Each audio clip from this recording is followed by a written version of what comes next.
What's going on, everybody? Welcome into the Blazers Uprise post-game show. The Blazers finally win a game. They break their 4-game losing streak. They get a win on the road in Madison Square Garden, beating the New York Knicks in overtime 132-129. This was a wildly entertaining game, a back-and-forth game. We'll have you covered with the recap on everything that went down tonight in New York City. But once again, this is the Blazers Uprise post-game show presented by BetOnline. BetOnline is your number one source for all your betting needs. They got all sorts of different sports, NBA, but also World Cup. USA got the draw today with England, and the Blazers tonight were 4-point underdogs. They took care of the spread. They've been a good team to bet over on BetOnline, so if you want to get in on any of the action, you can also get rewards by using the promo code BELIEVE, BLEAV, for 50% rewards. BetOnline, where the game starts. Once again, thank you to them for sponsoring us, as always. Eric, how are you feeling? I'm starting off most of these streams with, how's the emotions, because it's been a struggle lately. Lost 5 out of 6, lots of problems. The Blazers showcased some of those, struggles in the first half today, but they fought back. They take care of business. Jerami Grant, 44 points. Anfernee Simons, 38. How are you feeling about this performance in this game? Are you just happy we got a win? Is there still, too many things going wrong for this team? What's the emotions? Yeah, just happy to get a win. We got down 14 or 15 in the first half, and it was like, oh man, not getting blown out by the Knicks. They hadn't shot the ball from 3 all year very well, and all of a sudden they're shooting 50%, I think, at halftime or somewhere around there, and it's like, yeah, of course. So when we came back and took the lead before halftime and then went into the fourth quarter with a 6-point lead, it was doesn't matter how ugly it is from here on out or what happened in the first 3 quarters, you just got to grind out a victory, and I'm happy they did. Yeah, absolutely. Got to get off the snide. The Blazers are now 11-8, guaranteeing themselves to be 500 coming out of November, which was the goal to start the season. So yeah, it's absolutely been a struggle, but some big time moments. Some players stepped up and made big plays. This game looked potentially lost in the first half. The Knicks got up 14, 16 points. It's always hard to fight back from that on the road, especially Madison Square Garden. Their biggest lead was 14 points there in that first half, but Blazers fought back, had a good end to the half. 37 points in that second quarter was huge. And then they come out, and I was worried about the second half because the Blazers had 28 free throws at halftime to 11 for the New York Knicks. Whenever you go into halftime with that sort of free throw differential, I always feel like it gets evened up to end the game. It didn't. It was 51-28, the Blazers' advantage, so 23 free throw differential. We'll talk more about that in a second. But I was worried that this team was going to struggle coming out in the third quarter, they weren't going to get calls, and they were going to be searching for the same calls they got in the first half. But they started hitting shots, moving the ball a little bit better. The offense felt more fluid than it's felt on this road trip so far, and they were able to have a good offensive night. 49% from the field. Didn't shoot the 3-ball well, but they got to the paint, finished inside the paint. They had 50 points in the paint, and then also got to the line a ton. 51 free throw attempts is wild. Yeah, I felt like at the beginning of the third quarter it was headed the way you were predicting at halftime, and luckily we kept up the aggression. We got them into the penalty in the fourth quarter with just under 7 minutes left, and had a parade to the free throw line from there on out. And there's no shame in winning a game at the free throw line. I don't think they were calling bad fouls on them or anything. We were being aggressive and driving to the paint and not settling for a lot of 3-point shots. And I thought that was a good strategy, and it worked for us tonight. And that's exactly what the Blazers did when they started off the season well. Now, defensively, I don't think this was a great defensive game from the Blazers. Part of it is the Knicks got to line 28 times and made 24 of their free throws. They shot 86%. We shot 75%. We won't have team stats or graphics tonight. I don't think Chris is still out of town. But the Knicks got to the free throw line and converted when they were there. They shoot 32% from 3, 44% from the field. So not great shooting numbers, but I thought there was a lot of defensive mistakes in this game, but it was nice that our offense was able to step up because we haven't been getting it done on either side of the floor. The offense hasn't looked good. The defense has regressed. But tonight, despite Jerami Grant starting off on Jalen Brunson, which I predicted and figured it was going to be trouble, and it was trouble for the Blazers, still, offensively, they got the job done. Simons shoots 13 for 25. Grant shoots 10 for 20. And Nurkić, 7 for 12. All three of those guys 50% or better. And then they shot 41 free throws combined, all those guys. So those three guys really carried us offensively. Nurkić, I thought, carried us defensively and on the boards. Made some nice passes there down the stretch. And you need those three guys to step up. Yeah, huge game from most of our starters. Just really, really interesting stat lines between Jerami Grant setting the team franchise record for 28 free throw attempts in a game and makes, I think, with 21. And then we have Josh Hart, I think, finished with, 19 or 20 rebounds. 19 rebounds for him, which is crazy. And Nurk had close to a triple-double. It must have been, I think he had 8 assists. 20 points, 8 rebounds, 7 assists for Nurk. Yeah, so, and then, of course, Ant with, how many points did he have? 38 points, 13 for 25. He struggled shooting the three ball. He was 4 for 13, but inside the arc, 9 for 12, and also got to the line 8 times, made all 8 of his free throws. So we've talked about him needing to get to the line a little bit more. He was another guy tonight that got to the charity stripe. Yeah, I thought they should have maybe played through Nurk a little more tonight. We saw in the first half, right towards the beginning of the game, we had a possession where we threw it to Nurk in the post, and Ant's guy, who was one pass away, immediately double teams Nurk.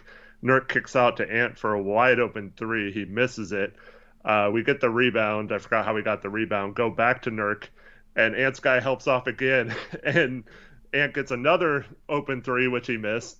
But if Nurk's going to grab that attention, and then he makes a couple threes early in this game, so then they were running out at him at the 3-point line, and that just opens up the floor for these passes. I thought maybe we should have exploited that a little more instead of trying to do, Jerami Grant one-on-ones and Ant one-on-ones, but it worked out tonight, and the offense, hard to complain, even with overtime, scoring 132 points. Yep, absolutely. Let me think a couple of donuts. Shout Cody Franklin, $2 donut, says, yes, we finally got back to grit and grind. Yeah, this looked more like the team we saw earlier this season, at least in stretches. I thought this team played hard today. If the team lost, I wasn't going to come into this post-game show questioning except for maybe one or two guys that struggled, which I don't want to. We'll talk about that later. The first half defense was rough, and it's fixable, and it was making me very mad. Yeah, I don't want to start talking about things that constructive criticism yet. I want to just enjoy the win because it's been a minute since we've had a win. But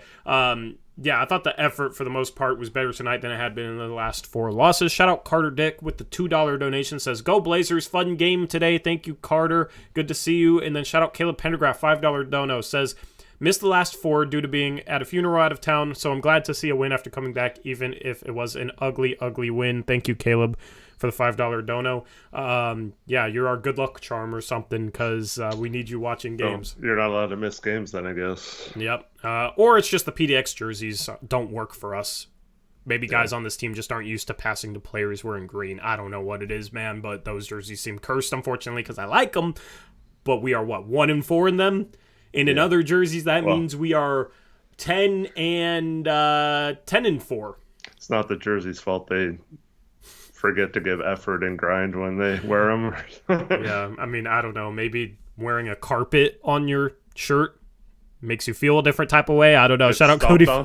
Yeah, exactly. Shout out Cody Franklin, $2 donut, says, stop the Nurk hate. He solid and has big games. Thank you, Cody, for the $2 donut. I don't know if there's Nurk hate in chat. I haven't really been reading chat a ton right now. But Nurkić was phenomenal tonight. We'll focus on him individually in a bit because I think this was maybe the best defensive game he had all season long. And then Michael V, $5 dono, says, sorry, can't stay long, but gotta do my post-game W dono. Let's go. Wyman's wearing me and work. All right, why am I just wearing me in work? Thank you, Michael V, for the long-standing tradition and your $5 donation. Let me talk about game flow for a second. The Blazers actually started off this game solid defensively, I thought. They had only given up 13 points with under 5 minutes remaining. Nurkić checks out with 4:48. The final 4:48, they give up 18 points, but it was really the end of the quarter. The final 2 minutes and 4 seconds, they give up 13 points. That's in barely over 2 minutes, 13 points for the Knicks. And that was with Watford in the game, the bench unit in the game. I thought this bench unit really struggled defensively. Like, Watford had some bad moments. Sharpe had some really bad moments, and Nas as well. And then I thought defensively today, Hart was really good. Nurkić was great. It felt like a different game with Nurkić and Hart in the game compared to them off the floor. Like, those two guys had such a huge impact on this game that'll get overshadowed because you have Ant and Grant putting up the numbers that they have. But, I mean, Hart, 19 rebounds, 10 points. He was everywhere. 2 steals, 4 assists. He had 6 offensive rebounds, 4 for 8 from the field. Even though he missed the 2 threes he shot, he still, had 10 points. He'll take that from Josh. And I thought, we've talked about how in the previous losses, the Blazers needed somebody to step up energy-wise, set the tone, and Josh Hart has really been the only player in my mind consistently playing extremely hard, and we know he's a competitive guy. Like, we'll take pickup games personally. So I thought he did a great job of rebounding the ball especially, but just being engaged in this game because effort and engagement level seems to have been a struggle the past few contests. He was everywhere tonight, dude. He played harder than anybody else on the floor. He was phenomenal. And, the 19 rebounds will get shouted out, but he had a couple of steals, was getting on loose balls, 4 assists as well. Had that steal off a saved pass that he got to Trendon Watford for a fast break dunk. He just made, like, energy momentum plays, and it was fun, man. I love what he did tonight. Yeah, Hart was, anytime you miss a shot and you just see Josh, like, running in there, I forget what happened, but there was a play late where, I think it was in the fourth quarter, where we missed a shot and there was, like, 4 or 5 players under the hoop, and somehow Hart comes up with it and lays it in. Just those little hustle plays are extremely critical in a close game like this. So definitely a key difference tonight was his energy. Yep, absolutely. So Blazers let the Knicks go on a run there to end the first, and then they get down. Let me go to the second quarter here. Well, go ahead. The second quarter, we start with Nurk on. Things are going well. Yeah. And then for some reason, like 3 minutes into the quarter, Nurk subs out, and even though he had already sat out half the first quarter, I don't understand. And then he had a couple fouls, so I guess. Yeah, he had 2 fouls, but he hadn't picked up his third at that point. So, and then he sits, and then they go on a huge run after that. Yeah, they were down 6 to start the quarter, down 8 when Nurkić subs out. Nurkić subbed out with 8:33 remaining, and then the score was 41-32. By the time, let me find when Nurkić subbed back in. I gotta search Nurkic's name here on this sheet. By the time Nurkić subbed back in with 5:40 remaining, so he only sat 3 minutes. 3 minutes. Less than 3 minutes, yeah. The score went from down 9, actually. I said down 8. They were down 9, 41-32. Then they're down 13, 53-40. In that stretch, they made a couple of shots. Like, Anfernee Simons hit a couple of free throws. Jerami Grant hit a shot. Jerami Grant got to the line, hit a couple free throws. But you're talking about 12 points in 3 minutes with Nurkić off the court. And he subbed out with 8:33 left. It wasn't even 3 minutes. It was like 2:50, 13 points. When Nurkić subbed out of this game, the plus-minus won't do it justice because the Blazers were still able to score. But when Nurkić subbed out in this game, especially in the first half, the defense was so much worse. And that could be due to other guys subbing in with, like, Trendon Watford being the backup center today, with Drew Eubanks out. Like, Nas and Sharpe, I think, were both bad defensively today. But you could feel a difference when Nurkić out of the game. That's how good he was defensively tonight. I think this was his best defensive game. Played help at the right time. Sometimes he had to help, and his guy would get a bucket off a dump-off pass or a rebound because he had to rotate over because somebody blew their perimeter defense and let somebody get by him. There was a number of guys that did that today. I thought he was phenomenal defensively. He got switched out onto Emmanuel quickly on a possession and stonewalled him. There was a couple possessions around the rim where he's just making guys miss shots, and then he's going and getting rebounds alongside Josh Hart. Positionally, he was very sound. He made one play where RJ Barrett tried to pack it on him from like 8 feet away, and he didn't even get close to dunking it. That was hilarious. I mean, because it's so hard as a big man to not foul there and also stop that play, because you basically have to get away from the rim. If you're under the rim, you're getting dunked on there if you're Nurkić, right? Yep. But if you're stepping away from the rim, it's really easy to look like you're running into the guy driving at you, and obviously that's going to be a foul. And then you have to go straight up as well. Like, people in the past, probably justifiably so, have gotten on Nurkić for too many silly fouls and whatnot, but this year he's really cleaned it up. And that play is a perfect example of how he's cleaned up some of his foul trouble issues, because that was an extremely impressive play to not foul on that dunk attempt by RJ Barrett. And they needed Nurkić to play big minutes today with Eubanks out. He played 38 minutes and didn't foul out. Against a Mitchell Robinson who's always around the rim, against a team that drives hard. You got Brunson always kind of living in the paint, RJ Barrett, Julius Randle. Those guys like to attack. So I thought it was phenomenal with him not fouling, but then just big time defensive plays. He made one mistake in the zone, but I thought he played that well. It was phenomenal from him. Yep. And I think since the San Antonio game, when everyone blamed him for Jakob Poeltl going off, whether that was fair or not, I think he's played really well. It hasn't really been on him the last few games, in my opinion. Is his 3-point shooting real, Eric? What do you think about he's 2 for 5. He started off 2 for 2. Had to shoot a couple maybe more difficult ones where he wasn't able to get fully on balance. One of them was he was battling the shot clock and kind of moving to his right. But even his 3 misses, all his misses were close. On the season, I think he's shooting a shade under 50% right now. Do you buy him as a legitimate 3-point shooting threat? Should I stop calling him a non-shooter? Well, I'm already there, but how seriously should we take this? I still don't think. I mean, obviously, he shot 5 tonight, but before that, it's 1 or 2 a game, pretty much. So it's still hard to tell. But I mean, that one. There was one he shot from the side with there was still 15 seconds on the shot clock or so, and he had a guy kind of pressed up on him. That one was not what I want to see Nurk doing, but I mean, catching and shooting him with confidence on a kick out, I absolutely think he can be a catch and shoot 3-point shooter right now. And like I mentioned a few minutes ago, it did open up some things in this game that we haven't really had available to us when teams aren't flying out on him or playing off of him from the 3-point line. So I'd say let it fly. Yeah, he's a shooter now. Let's go. So that 1-3 you're talking about, in theory, yes, I agree with you. But also, I think a big difference for Nurkić is he's not second-guessing whether he should be shooting the threes he is. So with that, you'll get maybe an attempt a game or an attempt every other game where you're Nurkić, that's probably not a good shot, or that's probably not the best shot. But I will absolutely take one of those shots every game or two if it means he's going to hit threes at this clip. I mean, right? Everyone has that. Yeah. So, Ant, I saw a ton Dame, of that towards Ant today. So Yeah. So that's the thing is, when you have that confidence, you'll end up taking some questionable threes. Whereas if you're second-guessing everything, you're not going to end up taking questionable threes, but ones that are open or somewhat open, you're probably not going to shoot as well on. So that's been the key for him, because he has good form. His form looks picture perfect to me right now. And he has good balance.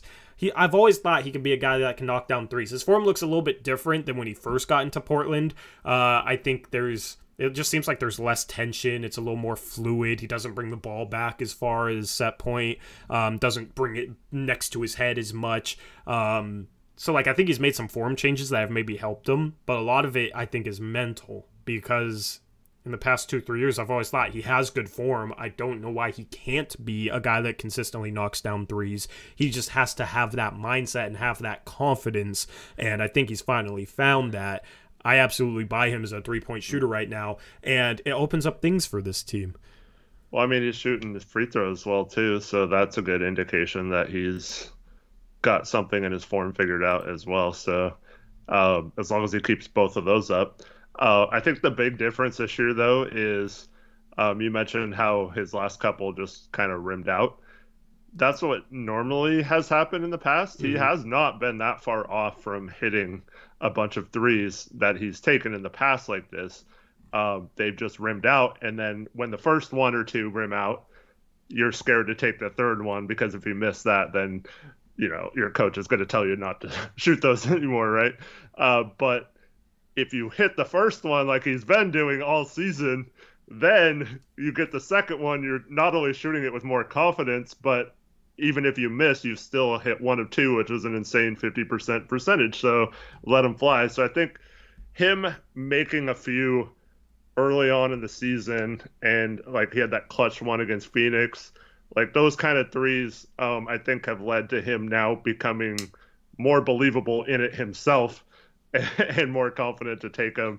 And it's certainly going to pay off if he continues to shoot. I mean, even if it drops down to like 35% on the year, it's still worth taking, in my opinion.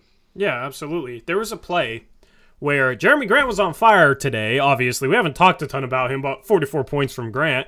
But there was a play in the middle of this game. I don't remember if it was first or second half. I don't know why I always try to remember if it was first half or second half. But there was a play in this game where Nurkić was spotting up at the top of the arc, gets a pass, and the defense rotated from Grant to Nurkić. There was only one defender between Grant and Nurkić. Nurkić catches the ball on the three-point line.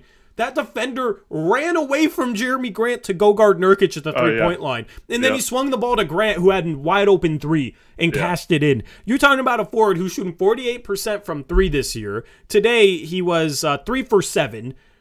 Right? Very efficient. Like, he was going off. Grant had 25 in the first half, and the defense rotating off him to go guard Nurkić at the three-point line, and Nurkić makes the right pass. He made the right pass all game long, 7 assists for him. That makes it so much easier with our offense, especially when you have Winslow out there as well, who obviously is not a good shooter, not a good floor spacer. He was 3 for 10 today, 0 for 1 from 3. It just makes it easier. It opens up the court more. Like, I want to see Nurkić shoot the ball like this, even maybe a little bit more consistently, just in terms of taking open three-point shots. I want to see that with Dame, because Nurkić will get wide open threes if he pops with Dame. You want him rolling and you want him playing around the rim, but when you don't have the best spacing, it's nice to be able to have that center that can step out. Or if he hits one, okay, pop again. And then maybe defenses are respecting you and you can get ball movement off it. Like, that is such a viable weapon for this Blazers team if he can just knock him down consistently, because it's hard to guard a guy that can roll and make short roll passes, hit dump off passes, be able to finish. He's not consistent, but he's been better lately in that regard.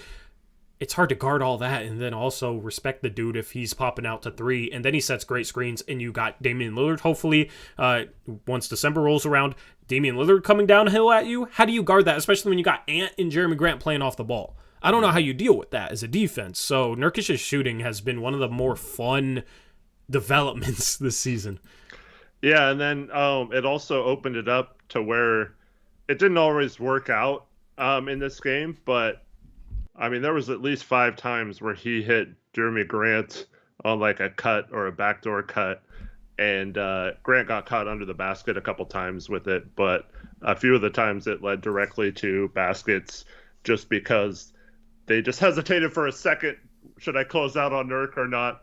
And Nurk was doing a great job of finding Grant, and Grant was doing a good job of moving after Nurk got the ball. So that's something to maybe exploit if they get some chemistry with some of those passes from Nurk up top, down low, if he's getting that much attention. Yep, absolutely. Shout out to Jesse Anisin. Sorry if I messed up your last name, but Jesse with the 25 Romanian leu donation, Eric. Oh, you looked it up. I looked it up, but it's better than what I normally do. I had it ready for you. You had it ready too? Look at us. We're on top of things. Shout out to Jesse with the Romanian leu, 25 of them. Says, I don't trust Eubanks. I like Nurk, but think he will need help. Miles Turner? ? Sorry if you already spoke about it. Thank you, Jesse, for the donation. Miles Turner doesn't... I mean, you're going to have to give up a bunch of assets to get Miles Turner. Who knows if he's even available. Indiana has had trade rumors surrounding him for years, and they still haven't traded him. So it's likely going to take, a couple first-round picks plus the salary to match his contract and all that. That doesn't make sense for Turner because you don't want to play Turner and Nurkić next to each other. You're not going to trade that much for a backup center, or you're not going to trade that much so you can replace Nurkić with a similar caliber center and move Nurkić to the bench. And it's just not where our assets should go. It's not what the team needs. So any center talk, unless it's like Joel Embiid is all of a sudden available and maybe gettable for us, okay, then maybe you start talking about upgrading Nurkić. But for guys like Miles Turner, DeAndre Ayton, guys in that tier of center, I'm probably not going to talk much about that this season because it's just not what our assets should go towards in terms of upgrading this team. Yeah, if we're talking center upgrade, it's most likely someone making under $6 million or in the buyout free agency market after we make a trade at the deadline or something. I don't think anyone making in the 6-2 max contract range makes sense. Unless, like Tori said, we're talking about a superstar or something, which I don't think is happening either. Blazers, I don't think they can afford. We saw just how losing 4 games in a row, what that did to us. Possibly talking about being in the lottery again. The West is just too jumbled up right now to unprotect a pick, and then trade future picks on top of that. To bring in an asset that, even if it is an upgrade, isn't enough of an upgrade to warrant possibly losing out on multiple draft picks for that. I just don't see it, and I don't know how we match salary because they're not going to want Nurkić back. So yeah. You'd have to trade Nurkić to a third team, which, I mean, doesn't really make a ton of sense. Why wouldn't that team just trade for Turner? You know what I mean? Or it'd have to be Hart, which I'm absolutely not doing. So, Miles Turner isn't on my radar at all with Nurkić. Now, if Nurkić, knock on wood, gets hurt, then obviously we'd potentially need to replace him, and that might be an option. But outside of something like that, hopefully Nurk stays healthy. I'm going to keep knocking on wood with that. Then center position isn't really on my radar for trades. Yeah, and there's the other problem is Miles Turner is in the last year of his contract, and he's said to be wanting, 25 to 27 million or something. So then you have to worry about, you think Nurk's overpaid at 17 million? All of a sudden, not only do we give up multiple future first and have to unprotect our first with Chicago this year and give up someone like Hart or Nurkić. And then on top of that, we're talking about paying him potentially 8 to 12 or 8 to 10 million more per year than we're even paying Nurkić right now. Just doesn't make a lot of sense to me to do that. Or you risk him. He has no ties to us. If the season goes bad, what makes it so he doesn't just walk at the end of the season? Yeah. The risk versus reward just doesn't make sense. I mean, Miles Turner's having a phenomenal season. 19 points, 8 rebounds, 55% for the field, 45% from 3, 60% from 2. That's phenomenal. 2.8 blocks per game. I think Miles Turner blocks a lot of shots. From what I've seen of him, positionally, just being at the right spot consistently, I don't know if I'd trust him over Nurkić, because that's the thing. You have centers that block shots, but then you have centers that are just in the right spot consistently and don't block a ton of shots. It's like the Hassan Whiteside versus Yusuf Nurkić debates we used to have defensively, right? Yeah. Hassan Whiteside would block a lot of shots, but our defense still wasn't good, and he would chase blocks, and there was a lot of positional mistakes he made, despite averaging a lot of blocks. So that's the thing is some people tend to just base center defense off of blocked shots, and that's pretty much it. And then, can he switch out and guard guys on the perimeter?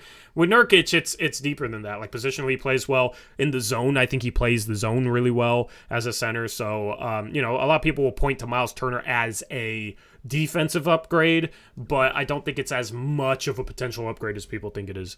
Well, that's kind of what's happening with Eubanks versus Nurkic right now. Is Eubanks is coming in and blocking shots, even though he's getting out of position when he doesn't block the shot. Yeah. And everyone's just saying, "Oh, he had 3 blocks." Like Nurkic had 0 blocks, and Pirtle had 31. It's obviously a Nurkic problem. But yeah, it's not that cut and dry in my opinion. There's nuances to it, but also Nurkic is playing better lately, man. Yeah. But then I saw AJ in chat say, would it make sense to unprotect a first for Jared Vanderbilt considering how bad our backup center is? Even though I just said like Eubanks is chasing blocks a little bit, he's been fine this year. He's been decent. Like he's played his role, and I outside of coaching situations where there are moments in games late in the fourth quarter where we're switching scheme on defense and we have Eubanks still in the game, which isn't Eubanks' fault. I don't think Eubanks has been bad at all this season outside of those situations which aren't even his fault if he's asked to switch on to like a Donovan Mitchell or a Luka Doncic or a Jordan Clarkson or whatever it is. Like that's not on Eubanks in those situations. So I disagree that our backup center is even a problem right now. I think we're fine at center, and I'm glad to have both of them. I mean, yes, an upgrade at some point would be fine, but I don't really see that as being like, oh, we have to get a backup center right now. Now, if one of those go down, like Tori said, there's an injury, absolutely. We saw tonight our second unit without Nurkic in the game could not get a rebound at all. Yeah. And, so that might be an issue where we have to address if there's an injury long term. But as long as those two are in the game, I think we're fine. And I don't understand why, people are pitting them against each other because they're on the same team and they complement each other fine. I just wish we'd be happy with what we have there because I think that it's fine. Yeah, absolutely. I mean, there's one center out there. I want to see if chat can guess, Eric. There's one center out there that could be gettable, like for maybe a couple second-round picks that I would like as a backup center over Eubanks. If it's something like that, that's what I would do. Chat, try and guess who it is, by the way. If it's something like that, like, okay, if you give up a couple second-round picks and upgrade the backup center position, okay, cool. But in terms of unprotecting a first and then likely giving up another future first for Jared Vanderbilt, it's just not worth it. He's not good enough to justify that. And the Blazers should not trade a first this season for a bench spot. The only way you can justify changing the protections or unprotecting the first that they owe Chicago this year so that they can trade future first is if you're upgrading a starting spot and getting a guy who's at least like a fringe all-star, at least a Jerami Grant caliber player. Otherwise, makes no sense to trade first-round picks in my opinion. And obviously, it's not going to be at the guard or center spot, as we've said, so it'd have to be a forward that could play and fit next to Jerami Grant and start at the 3 and probably defend on the ball. So, like, you're talking at least at the bare minimum an OG Anunoby type of guy. But even then, that's a two-sided debate there. I have the perfect guy, Tori. Who's that? Devontae Cacon. Oh, yeah, good old Devontae Cacon. Inside jokes. Yeah, shout out to the people. Shout out to the people that know it's Nas Reed. We had AZ Nightmare, P-Town Made. Okay, you guys know I'm a Nas Reed fan. AJ Poseidon, The Messenger. Cool. I wanted to see how many people would know it's Nas Reed is the guy I was talking about. I've been a Nas Reed truther, Eric, for a while, for a long time. You definitely have, yeah. So that would be a guy I would have liked for a while. Like, he's not shooting the 3 ball super great this year, but career 34% 3-point shooter. Can finish, can kind of play a similar like energy role defensively as Eubanks, but I like his 3-point shooting, especially if you're going to keep playing Justice Winslow with that bench unit. I'd rather have Justice Winslow next to a center that can step out and shoot than Justice Winslow next to Drew Eubanks. Yeah. I mean, I don't know why Minnesota would give him up. He's another player that is in the last year of his contract, though. There's been talks about an extension with him, but he's just only playing 12 minutes a game. Maybe they're worried about him not signing him, and maybe they do trade him for a couple seconds. But yeah, I don't think that would be bad. Yeah, obviously if it's an option, that's like the only type of center trade I would explore. But back to the game. Anything else you wanted to say on Nurkić? We don't have player cards today, unfortunately, because Chris is out of town. Still hoping to automate them at some point, but Chris should hopefully be back for the next stream against Brooklyn. So we'll touch upon players individually, kind of out of order here. Anything else that you wanted to touch upon with Nurkić? Good game from Nurk tonight. Phenomenal game from Nurk tonight. Did the little things, man, and he's playing hard. Like he and Hart are providing the heart. Let's talk about Grant, because we haven't. This dude dropped 44 points, and we've barely talked about him. 28 free throw attempts is absolutely mind-boggling. That's a Blazer record. I think the record was what, like 25? It was 22 by two other players going into tonight. Was it only 22? Yeah, and he obliterated. And he had 28.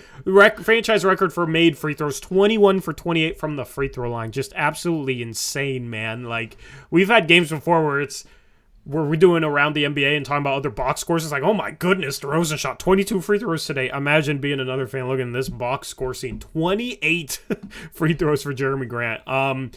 He was aggressive today, attacked, 3 for 7 from the three-point line. Inside the arc, he was 7 for 13, so finished. But it's a crazy efficient game. You have 44 points on 10 for 20 shooting because you get to the free throw line a lot and cash in 75% of your free throw attempts if you're Jerami Grant.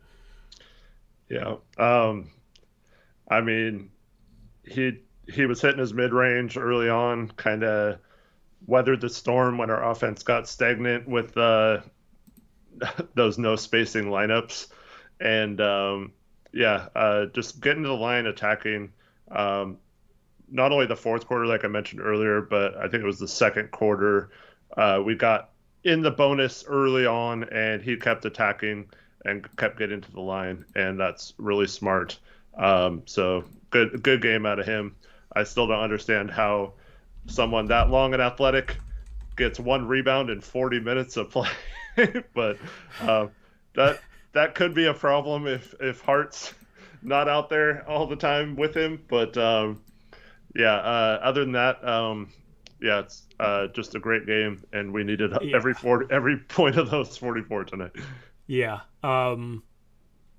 Offensively, he was terrific. Everything else I thought he struggled with. I don't want to spend too much time discussing kind of what he struggled with in this game, because obviously I want to be positive. We haven't won in a while, but defensively he was rough. They start off with him on Jalen Brunson, which I predicted and said it would be a mistake, and it was a mistake. Like that, just stop. Chauncey needs to learn to stop putting Jerami Grant up against guards that run a lot of pick and rolls. It doesn't work. I'd rather have Grant helping and Hart on a Jalen Brunson. And not Winslow either. Like, Winslow's struggling in that role too. Yeah, Winslow's another conversation we can have later. But stop putting Grant on freaking guards, please. Like, at what point do you think Chauncey switches it up, or do you think he's just like, this is what he's going to do for the rest of the season?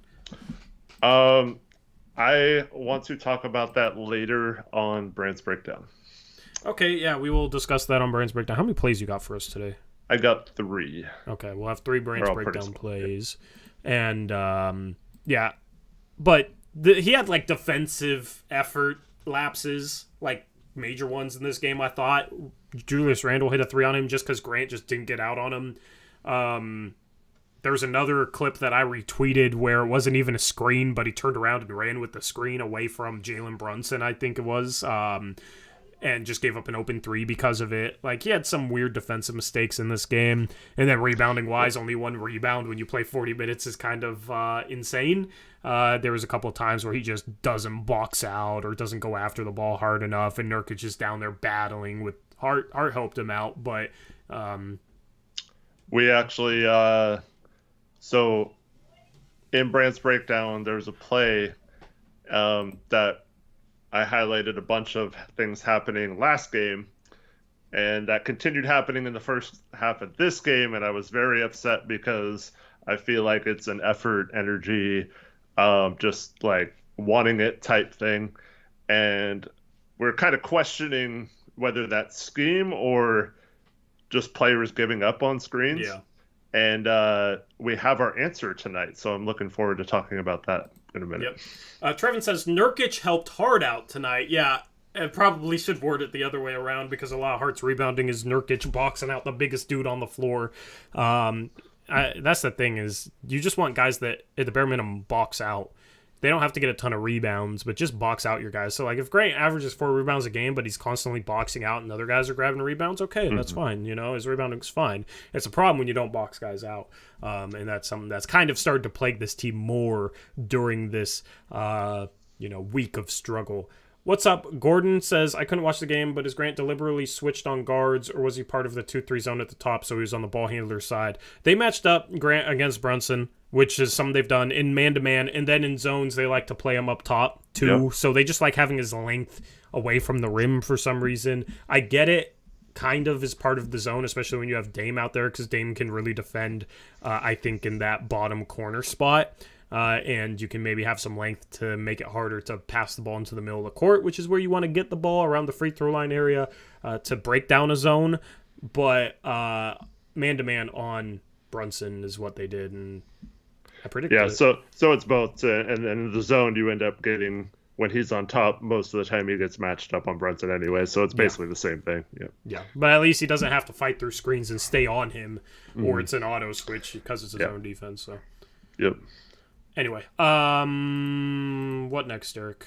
I'm kind of weaving through this entire thing. There was a play, speaking of rebounding, at the beginning of this game where RJ Barrett took a horrible 3, and Hart just stood there, didn't box him out, and RJ Barrett got the rebound, and then I think it was Nurkić maybe got a foul all because of that. So that, like, it's so weird watching Hart like mess up like effort wise on a play, and I was like, oh no, this is going to be a long game if Hart's not even boxing out.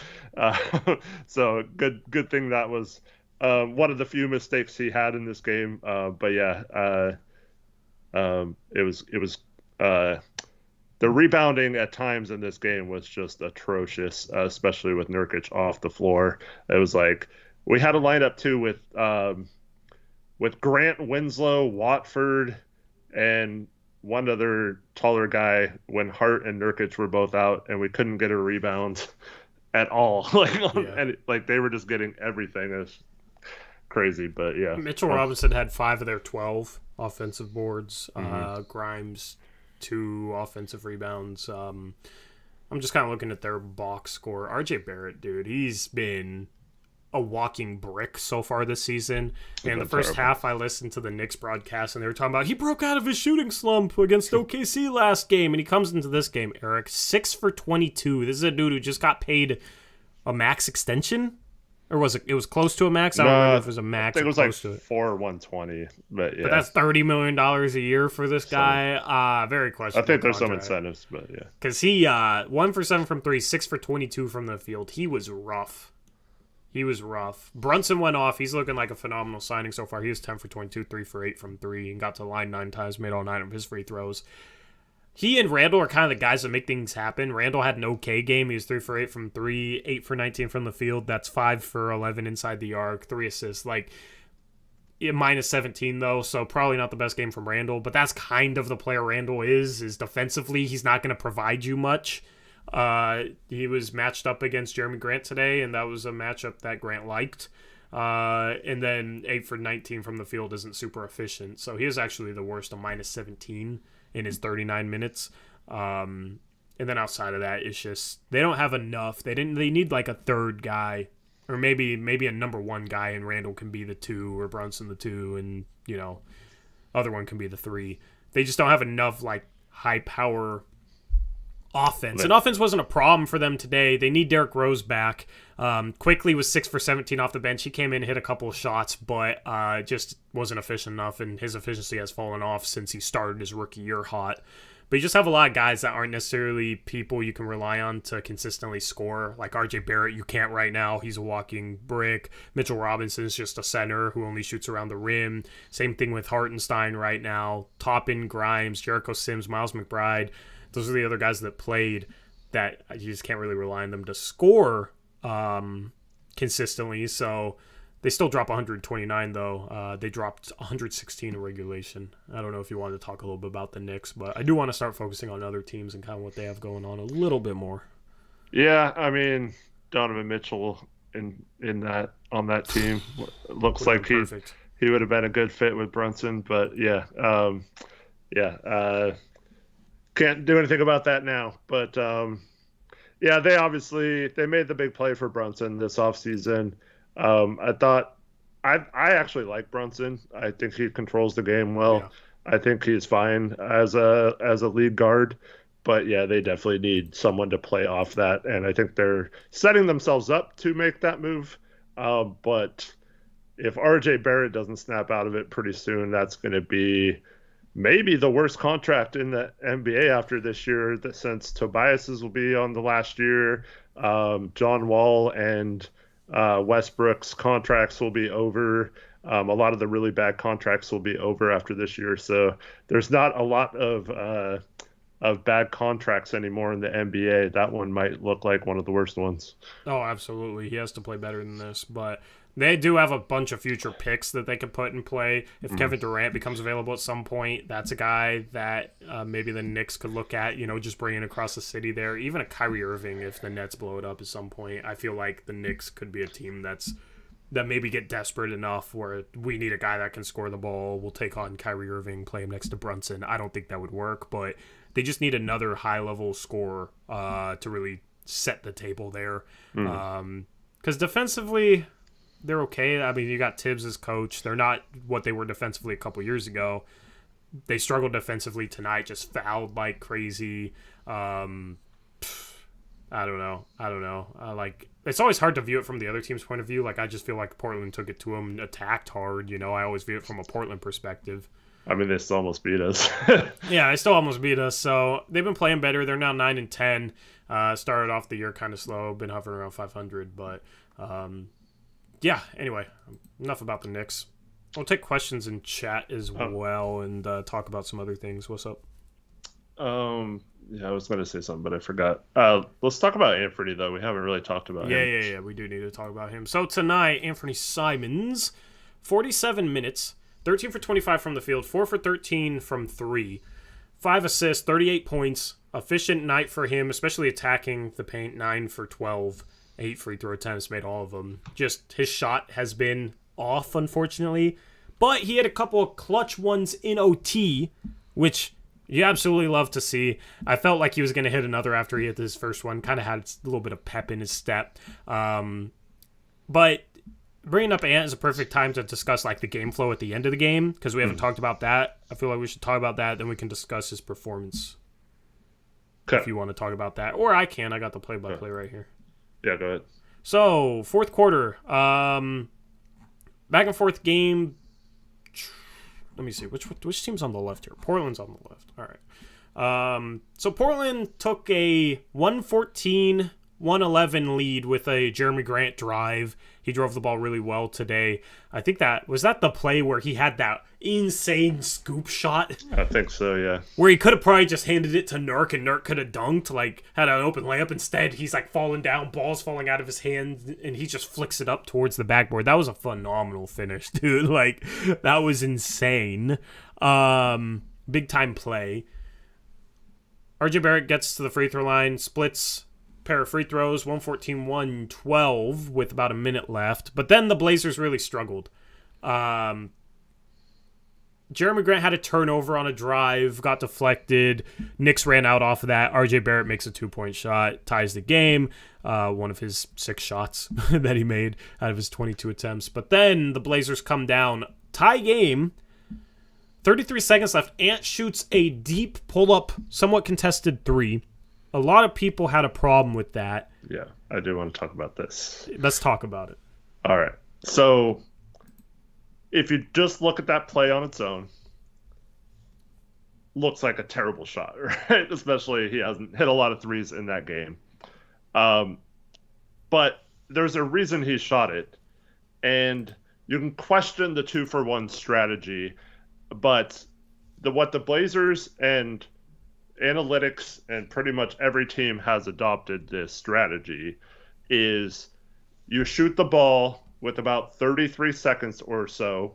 That way, if you miss, it's a tie game, right? So even if you miss, you theoretically 24 seconds for the other team, you still have call a timeout. You still have like maybe 5 to 7 seconds left, depending on how long it takes for them to get the rebound, to call a timeout, advance the ball, and run a last play. If they score, you're trying to tie the game like what happened tonight. If they don't score, it's still tied, and you still have a chance to win.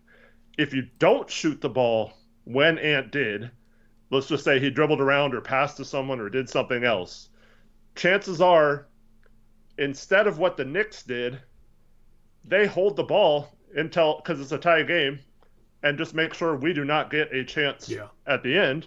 And so Brunson likely shoots the ball with 1 or 2 seconds left, and if it goes in, we lose. If he misses, it's overtime. So we wouldn't have had a chance to do it. So it looks like a terrible shot, and I understand why people are like, dumb shot, Ant, like, why are you doing that? Because he missed it, of course. But that's exactly why Dame does the same thing, Ant does the same thing. Like, that's why you do that, just to try and make it so you still get a chance to tie or win the game at the end. And thankfully we did, and Ant comes up clutch and hits 2 free throws. Yep. I will say with Ant struggling from behind the three-point arc, he was, like 2 for 10 or 2 for 11 from 3 at that point. You could drive, yeah. I would have liked to see him drive because they're pressed up on him. Yeah. So I think that was kind of the mistake in the possession, but absolutely going for a 2 for 1 there. That's what they call it. It's a little bit coaching, too. Like, Chauncey's telling him that this is what he wants. Yeah. I mean, he's not necessarily just saying to shoot a 3, but that's what Dame and Ant do. That's and I'm sure Ant has that in his head, too, because Terry Stotts preached that in the past. And he would shout out 33. It's basically ball game, right? Because they either have to hit a 3 to tie, and we still get a chance to win it at the end, or they miss, they have to foul, and we win easily. Yep. It sucked after that. Jalen Brunson comes down with 14 seconds left and makes just a play where he drives into the paint, great footwork, uses his pivot, gets a little float shot to go. I forget who's guarding him. I think it was Winslow, and I don't even think it was necessarily bad defense. Brunson's just really good at getting into the paint, coming to a stop, and then using his pivot to create shots in the paint. You know, he's not the biggest player, but he's really crafty in that regard. So good play from Brunson to put the Knicks up 116-114 with 14 seconds left. Yep. And then, so that sets the stage. Portland still has a shot to tie. Ant drives, 9.6 on the clock. Spin move gets fouled. Knicks challenge it. They probably could have challenged some calls earlier in the game, Eric. Yeah. Right? That were much worse in there. Had an overtime, maybe. yeah. They could have called a.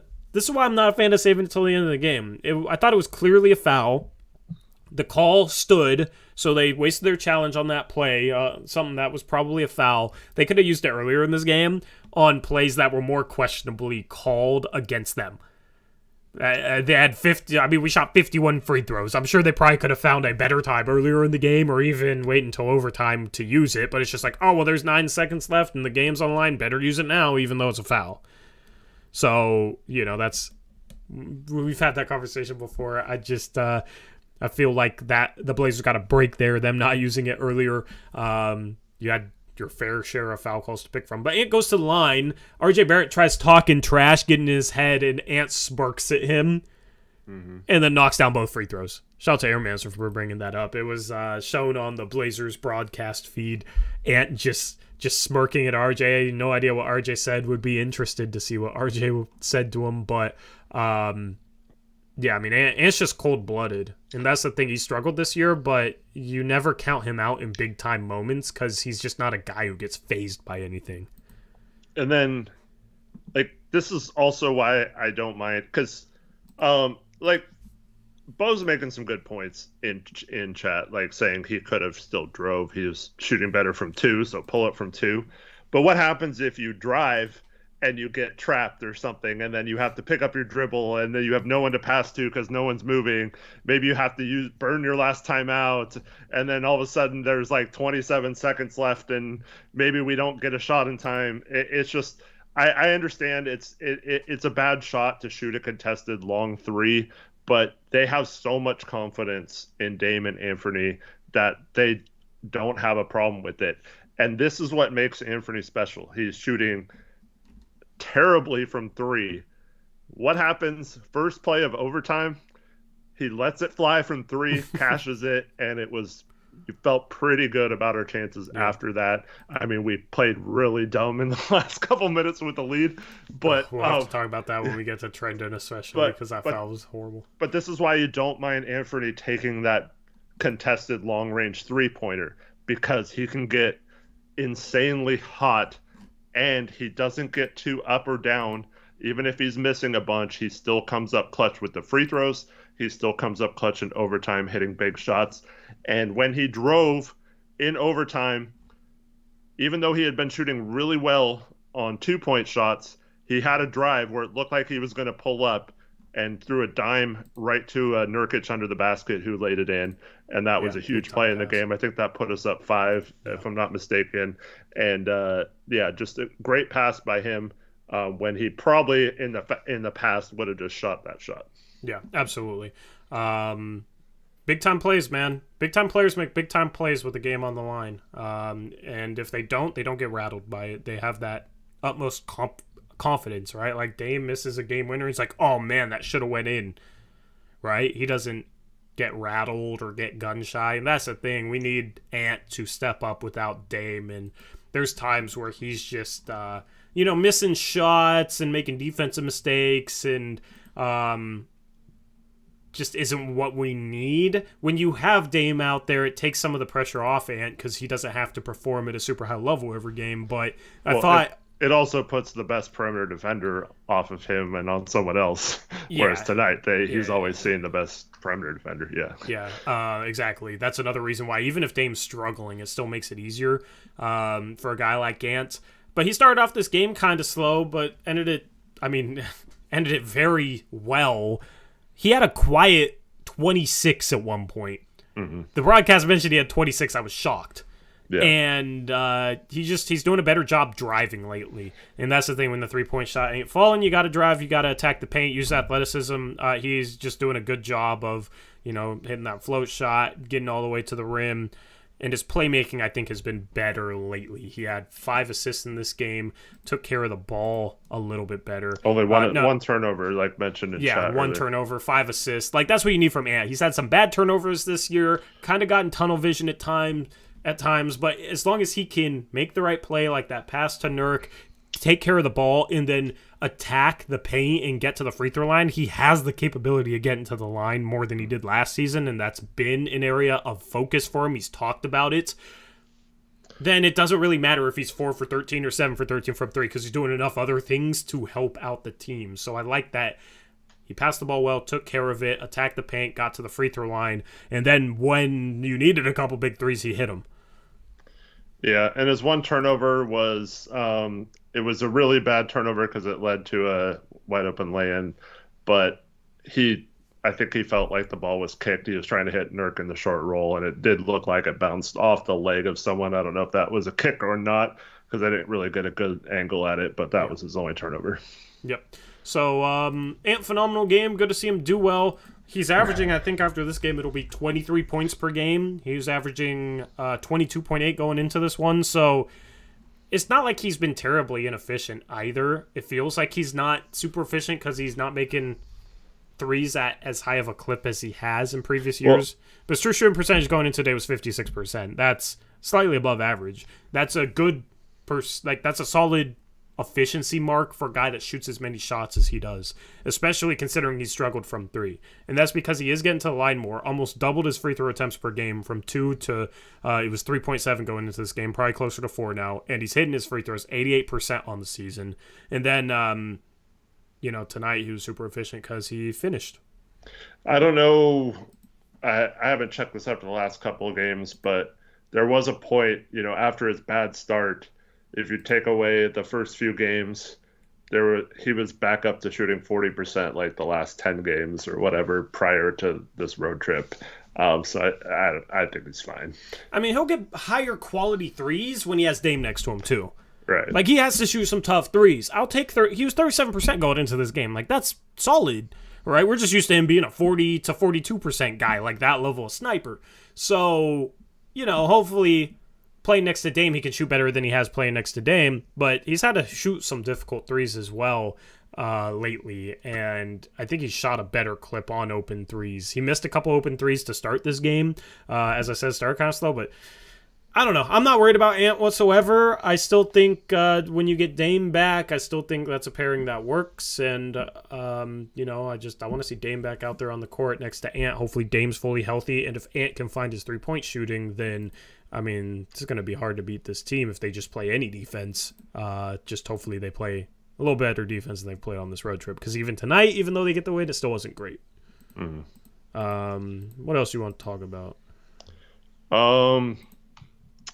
Let's talk about, I think we've mentioned all the starters, right? Nas had a rough night. 0 for 2 from the field. Only took 2 shots, though, in 18 minutes. Got blown by a couple times on defense. Nas is... Well, we didn't talk about Winslow, did we? Oh, okay. Let's talk about Winslow. Let's talk about Winslow, and we'll talk about Nas. Winslow tonight, 3 for 10 from the field. 3 for 9 inside the arc, 0 for 1 from 3. He did have 11 rebounds and 4 assists with no turnovers, so that was nice.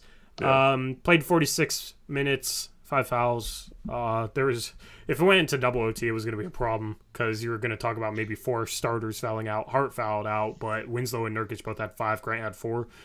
So I'm a proponent that every overtime you should add a foul to the foul out limit. Like, if it goes into 1 overtime, you have 7 fouls before you foul. So you get a guy back or something. Yeah, and if somebody's fouled out, then they can come back in the game. Then once they hit 7 fouls, they're out.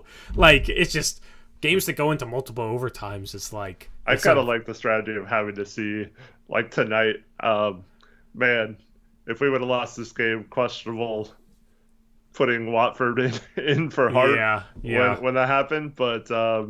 Yeah, it worked out tonight. But, I kind of like seeing someone step up or see, someone who is not going to ever play, It just crushes teams that have guys out. Because, we're fine with the guys we have, but if, we had 3 guys foul out, 4, maybe 4 if it goes into a double OT, who are we going to play? Right? Who are we going to play, man? They had 10 guys that played 12 minutes at least in this game, so they had the depth. We only played 8. You would have seen Jabari Walker and maybe John Butler at some point. I don't know. It would have been tough. So hey, I don't know. That's just was stressed. Oh yeah, your guy Baji. Real quick for everyone in chat mentioning him, he's had 1 practice with the team now yesterday. Yeah. That's why he didn't play. So quick questioning. Yeah, I wouldn't expect him to play. He's a project big man.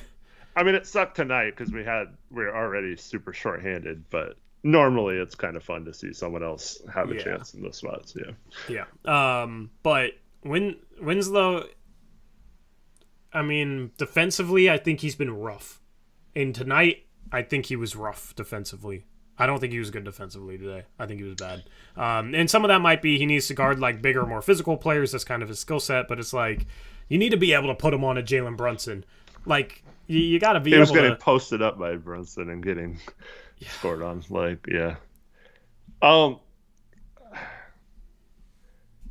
I think it's easily correctable. In my opinion, going back to the Utah game, which might have been the game he came back from injury on. Maybe it was the Nets game that he came back. But ever since the Utah game, I've noticed that he's had a problem where he turns his hips and allows whatever ball handler it is, it's normally a quicker guard, to dribble to the paint with their dominant hand. Yeah. And he tries to catch up and slide with them vertically, not laterally, when instead most players, you should force them to dribble the opposite way of their dominant hand. So for example, tonight Jalen Brunson is left-handed.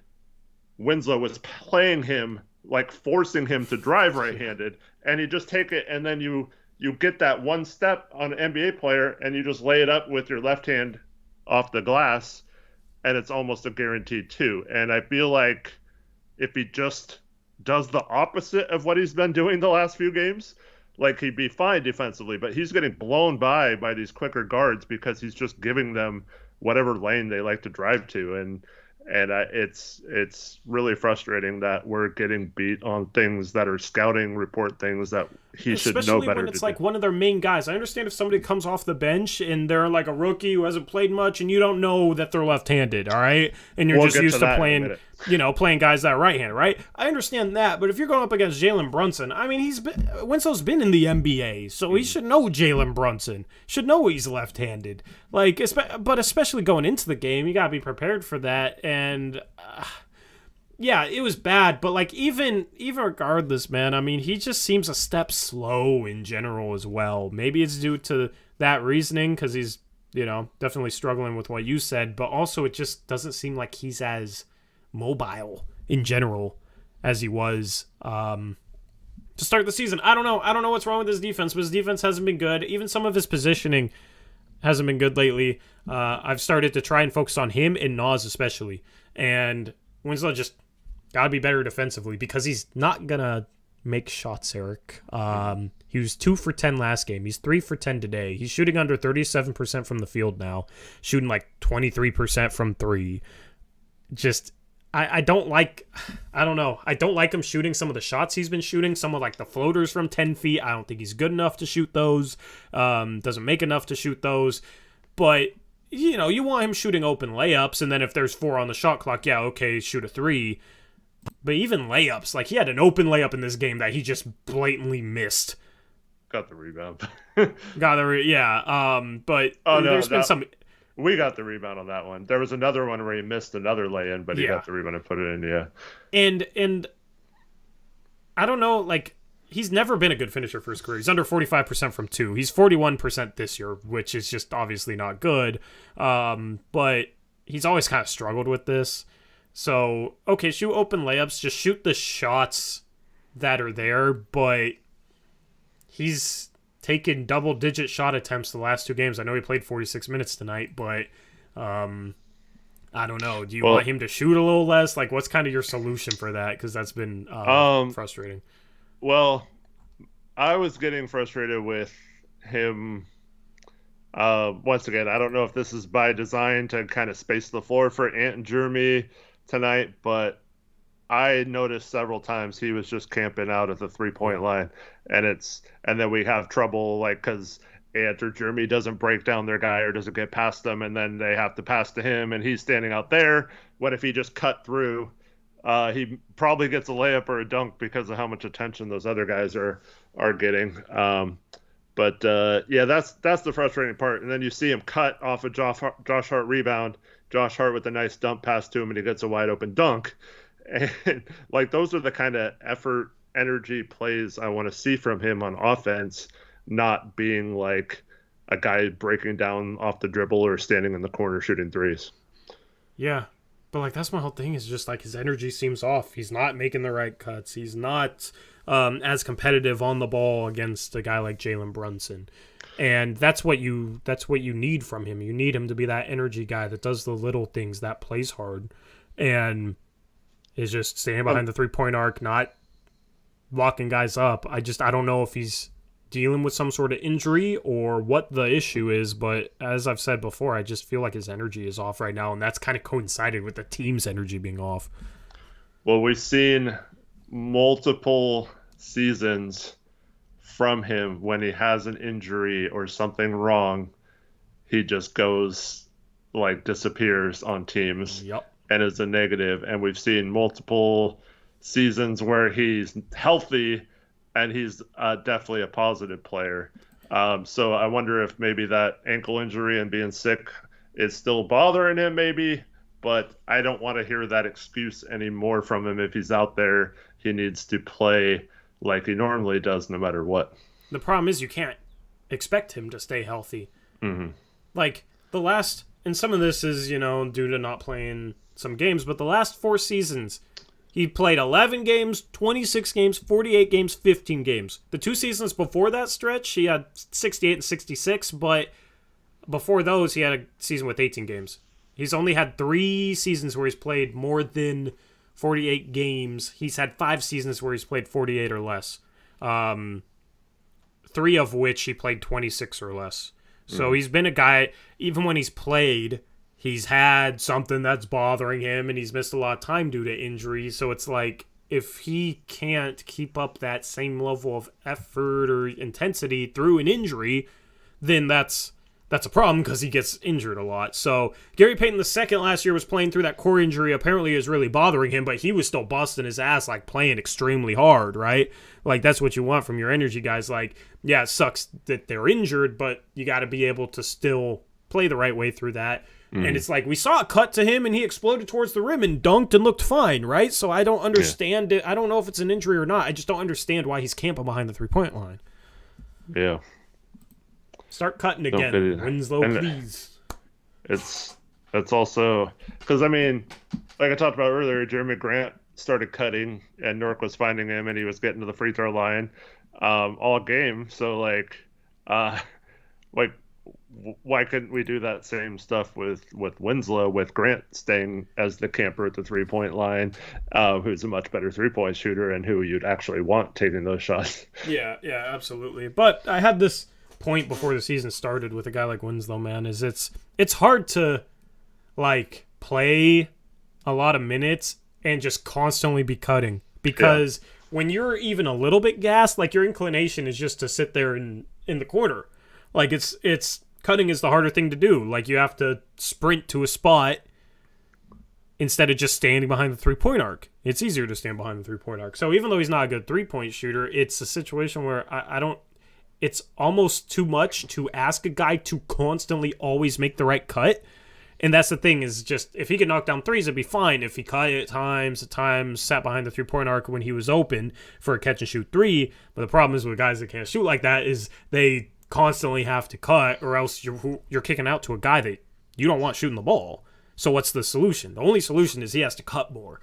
And I felt like it might be a situation where, he's doing it now, he did it last year, he did it to start the season, but as the season goes on, maybe a situation where I don't know, I had a gut feeling this might be a thing where he started camping behind the 3-point arc.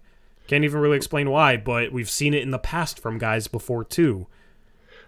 To be fair, though, I mean, he plays 46 minutes tonight. We didn't have Eubanks, so that helps. Yeah. But like, maybe that's one of the reasons why too I'm not as high on him as a starter, because I feel like if he was only playing 20 minutes a game and coming in and providing that energy, could cut the whole time he's in there, stuff like that, he's much more useful than getting worn down playing this many minutes. But unfortunately tonight we didn't have a lot of options because our bench was pretty bad.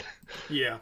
So Winslow just is a guy that I've been on the record saying I'm not a big fan of him being an every game rotation guy. I like him as maybe a change of pace, fringe rotation player. I think he's best as a small ball center. So if another team goes small, he fits that. It's just, I don't know. He needs to provide the little things that he provided last season and at the start of this year, because he can help out the team when he does that. But the defense has been rough, him not cutting. I just, if he's not healthy, maybe it's a situation where once you get Dame back or once you get Gary Payton back, maybe you rest him or something. The problem is the Blazers have to play him right now because they don't have enough depth. Then they end up playing him 46 minutes tonight because they only play 3 guys off the bench. Watford plays 21 minutes. Little plays 18 minutes. Sharpe plays 13 minutes. And honestly, right now, it's hard to rely on any 3 of those guys to play much more than that and help the team win. All 3 of those guys were, I'll just go player by player. Watford was a -7. Nas and Sharpe were -12s. I thought all 3 of them played bad defensively today.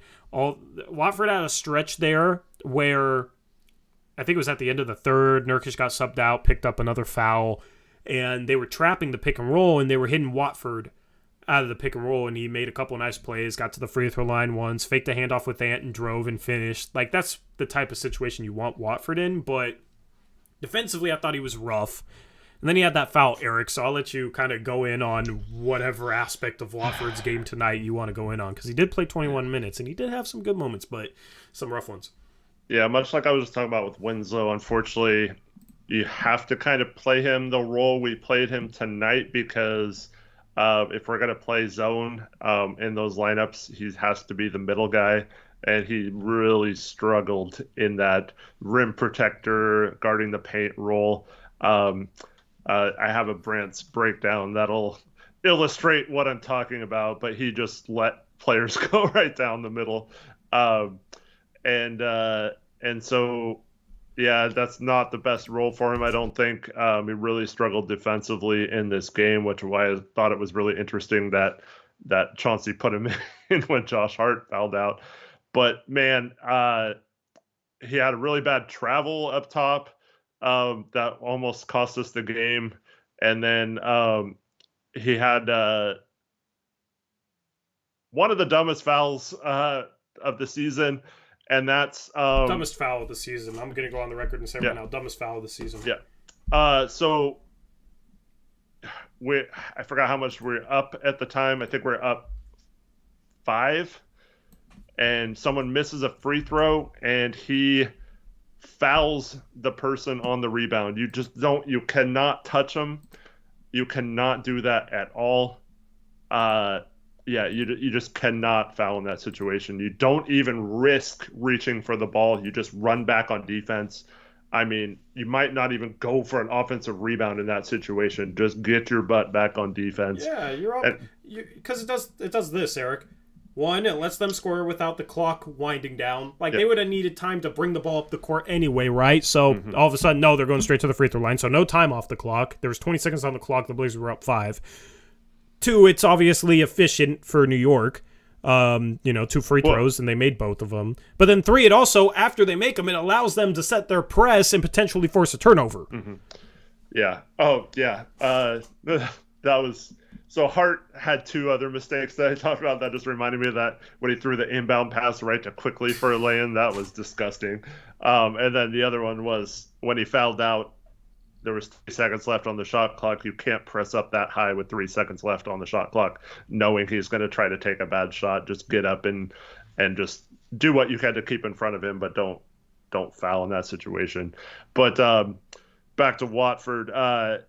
It's just so we stopped the clock. So instead of them running off like 10 to 15 seconds, there's still plenty of time left in the game. They make both free throws, foul immediately. We go down, and I think Grant makes 1 of 2, if I'm not mistaken. And then they just get the ball in bounds, go straight down the court, and score. So they score like 4 points in 5 seconds, basically, with the clock stopped. And that's how you lose games at the end or lose the lead. And then it comes down to, instead of us comfortably having a 2-possession game, no matter what happens from there on out, we're like going into it. If Jerami Grant misses a free throw or whatever, we could possibly be talking about the Knicks with a chance to tie the ball game with the ball. And that would have been really bad. Yeah, like if you're up with a little bit more than a minute remaining, you're up 8, you gotta do things drastically bad to end up in a situation where they have a chance to tie the game. Yeah. You either got to give up back-to-back threes and not take enough time off the clock on your own possessions, like let them get quick threes and you don't score and you give up, shots to them. Basically, the other team has to be almost perfect, or you have to be bad and make some serious mistakes there in order to lose that lead. And it got close, and it's just like, man, it's not easy with this team, man. We've won 11 games on the season. I think only 1 of them have been a true blowout. Nice winning close games. Yeah, you just want to win games. All wins count the same, but it would be nice for this team to take it easy on my Hart once in a while. Unfortunately, it's even when it's an OT, it's like, oh, we're up 8. Okay, we got this, right? And then it's like within 30 seconds of play, they remind me, yeah, you should never feel like we got this. Yeah. I mean, in theory, if you just bleed with a minute left, if you just bleed the shot clock out and then play tough D to where they take 10 seconds off or not, then you're fine. Even if they hit a 3, you're still left 2 possessions with, under 30 seconds left. So, yeah, just bad game management at the end. Luckily, it didn't matter. Yep. You want to talk about... Did we ever get Cody Franklin's $2 donation read? I don't know. It says no other Blazers media gives X's and O's like Uprise. Oh, thank you, Cody. Yeah, no, I missed that. Appreciate it, Cody. Thank you for the $2 dono. My internet tabs have frozen, so I don't know if that's going to mess up the stream at some point. But if it does, I'm just warning you, if the whole internet browser crashes. The other day, I accidentally closed the streaming page on YouTube. Then I opened it back up, and it didn't actually even mess with the stream. So I don't know what happens if it crashes, because that's never happened. But I don't know. Maybe we'll find out, because I don't know what's going on. But my whole internet, all my internet tabs are glitched out right now. Yeah. But anyway, thank you for the dono. Yep. And we'll be live on Sunday after the game at around 2:30 if that happens. Yep. But for the rest of the show, we're going to try and talk about Nas and Sharpe, because we haven't talked about them. And then we're going to go around the NBA, and then we're going to do breakdowns, and then that will be the stream. If that sounds good to you.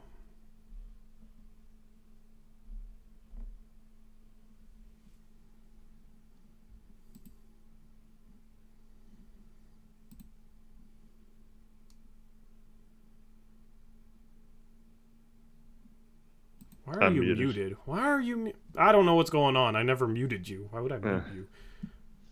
I don't know if I hit a hotkey or what. Go on about Nas, and hopefully my computer chills.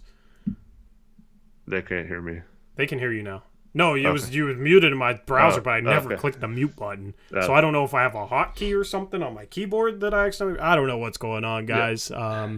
But we never lag anymore, knock on wood. We used to have that problem, and now I got the 50-foot Ethernet cord running out into the other room. But Nasir Little, Eric. He struggled on this one. I don't think it was, like, terrible, but he is still making mistakes on defense, still not able to really keep anyone in front of him. And, I don't know. I think Chauncey's starting to... I mean, obviously tonight we only play 8 players, so they all had to play them some minutes. You couldn't just flat out bench anyone. But, Nas, unfortunately, is not doing well. And then you combine that with the player we're going to talk about in a minute. It's tough right now with our bench. Yeah, Nas is not a good on-ball defender whatsoever. He's starting to miss some threes. I think he's 1 for 9 the last 3 games from 3. He started off the season shooting really well from 3, but has struggled as of late. And, I mean, he didn't make a shot from the field today in his 18 minutes. Okay, good. My tabs are back. I can go back to the box score. 0 for 2, no points in 18 minutes, was not good defensively. Like, he did nothing in this game. And, we just need more from Nas. It's like, we talked about this dude, like, maybe he'll start over Josh Hart. Those conversations seem so long ago now, but maybe he'll deserve the starting spot over Josh Hart and can break out and be like a true two-way threat that can, have a huge impact and be like our on-ball stopper. We are so far away from those conversations now. Like, the dude is just... He shot the ball well. Okay, cool. I need to see it for more than a month of play. Because he'll have good months and then bad months. I need to see him play better defense. He's just not good defensively. In every game, it's a struggle with him. He had a good off-ball play. I think it was him. Maybe it was Justice. But he had a good off-ball play rotating. Like, some of his off-ball stuff has been better, not as bad. But we need guys that can step in and guard guards. That's the big problem with this team right now is you can't put Grant up against Jalen Brunson. He just can't get through screens well enough. And he's struggled against guards all season long. Justice Winslow right now, you can't put him up against those types of players. Nas, you were hoping that he could be that on-ball guy, but you can't put him up against those players. So who do you put against them? Josh Hart's like the only guy that you can really trust to put up against a Jalen Brunson or that type of player.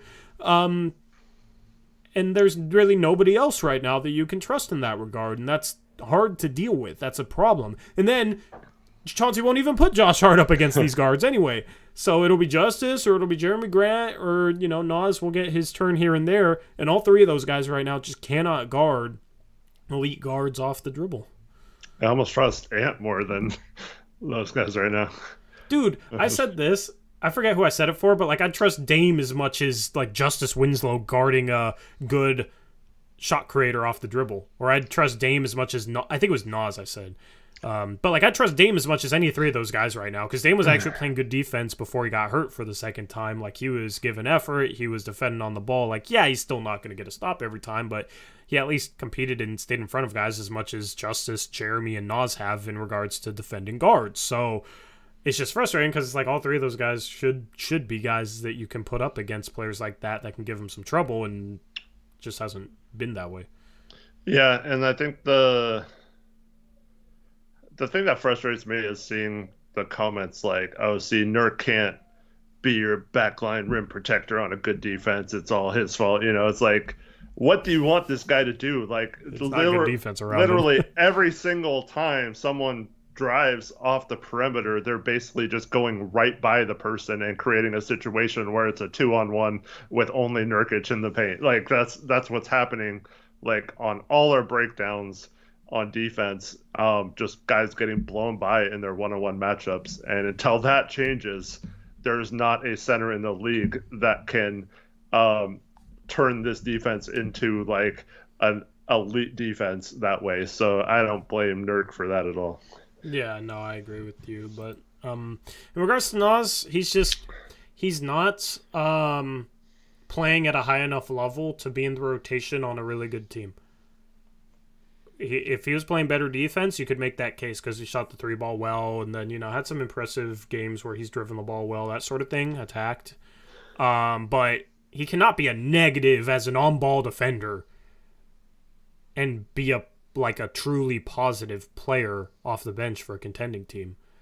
Because I don't know, I don't expect him to be that 44, whatever he was shooting before these past 3 games. I don't expect him to be that caliber of three-point shooter. He's not a guy that you run off screens in that regard. He's not going to shoot like 11 a game and make 6, right? He's not that type of guy. So just need more from Nas. That's the thing with some of these guys is, why is Nas struggling so much on the ball when he showed so much promise last year? I don't know. Why is Justice struggling so much on the ball right now? Like, why is Justice not cutting anymore? That's the thing with this struggle. It sounds like a loss right now the way we're talking about this, but this is just kind of the general theme of this team lately. I just don't understand certain things that aren't working with certain players. I mean, honestly, I'm seeing a lack of effort on screens and just aggressiveness on defense, and it's really bugging me. It's multiple players, pretty much all our perimeter defenders are just, for some reason, they're fine. Like, our team's playing good defense, they're in good position, and then they just stop trying for a second. And is that like a Chauncey problem? Is that like a DNA problem? Is that like guys that just can't stay locked in long enough? It's hard to blame Chauncey tonight, because when you only play 8 players, it's really hard to put an address on it and hold players accountable. I mean, you could definitely do that after the game in film study, but yeah, I mean, this type of effort wasn't the case earlier in the season. So to me, it's more worrisome that it's happening after it wasn't than if it was the opposite. And earlier in the season, like preseason, we were terrible on defense, and then we come out and we had a lot of effort. We were not doing this stuff on defense the first few games, and now all of a sudden it's back to more like it was during preseason with the effort levels, and that's more worrisome to me than anything. But it's like Chauncey holds guys accountable. We know that, right? And you still have Josh Hart playing his ass off. Like, he's not...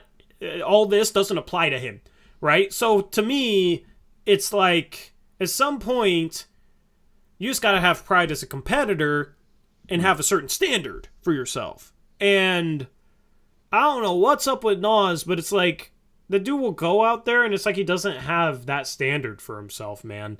And it's disappointing, because if he did, I feel like he could be a really good defensive player. Mm-hmm. But he doesn't play hard enough consistently. Like, I don't know why that is, but Josh Hart, you don't worry about that with. Gary Payton II, I don't think that will be a guy that you worry about that with, right? But then you have other guys out there that can be good defenders when they're engaged, but just can't be engaged consistently for whatever freaking reason. So I think it's a situation.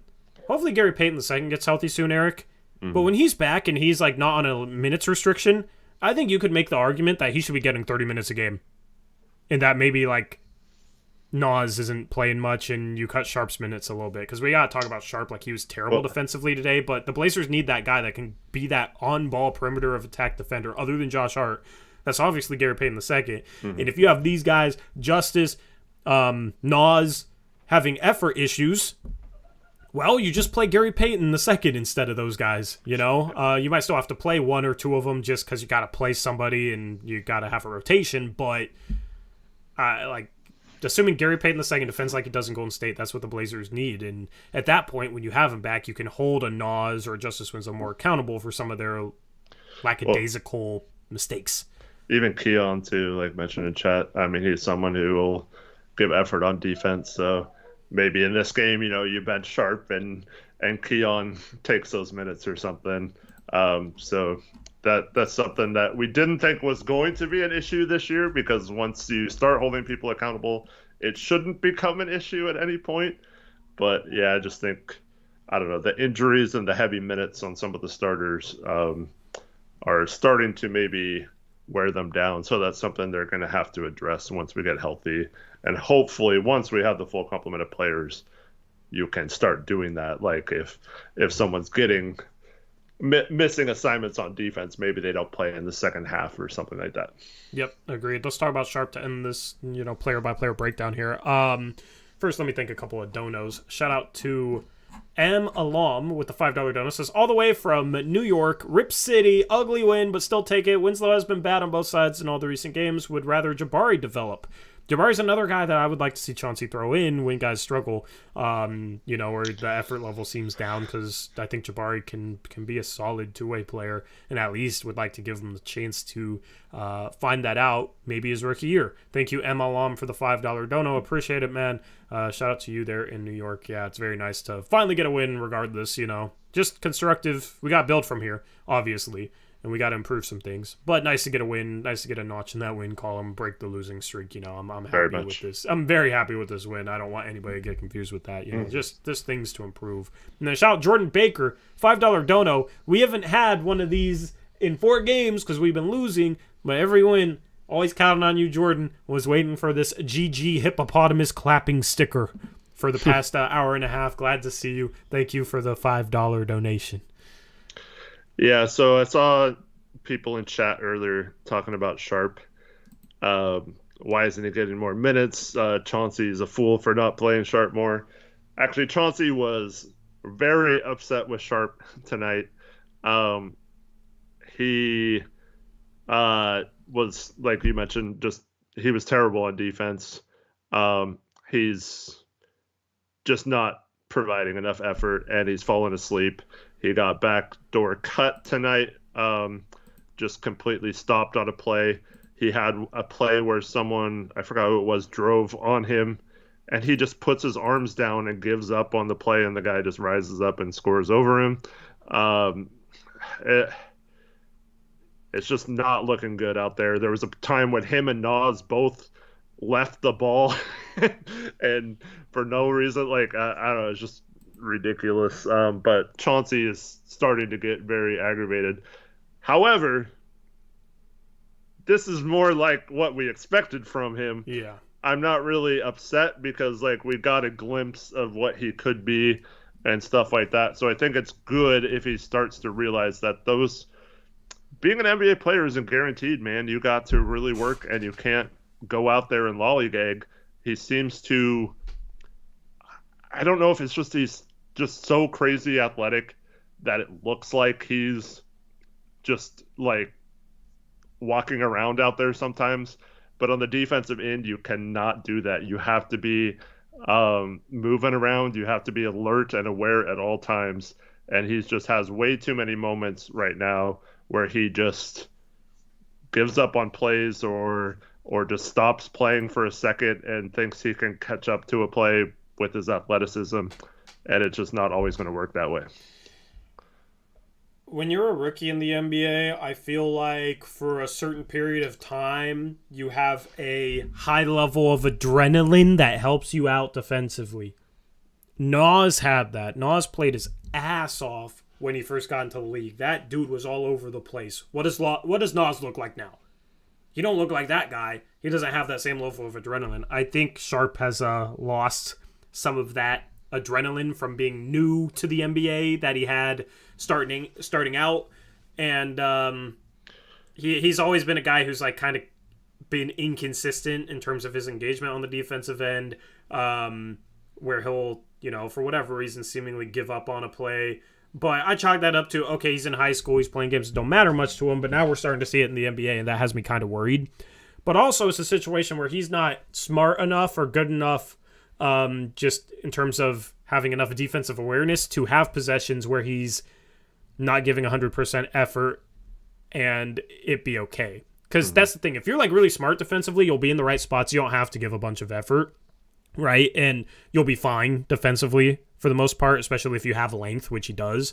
But if you're not able to read things fast enough, and then you don't know, some of the tricks to defending on the ball, how to position yourself, maybe who you're playing against, like that sort of mental stuff. If you don't have that, and then if you don't play with enough energy on top of that, then it's going to look really bad. And I think that's what you're seeing.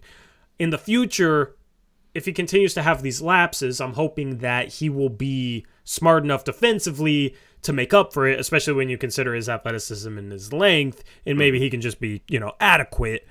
But right now it looks really bad because mentally he doesn't, like that back cut, just mental lapse. He's having those, and then he's having effort lapses right now. Like, you can't tell me that this dude is playing his hardest on defense, because I saw what it looks like when he plays his hardest on defense to start the year, and it looks completely different than this.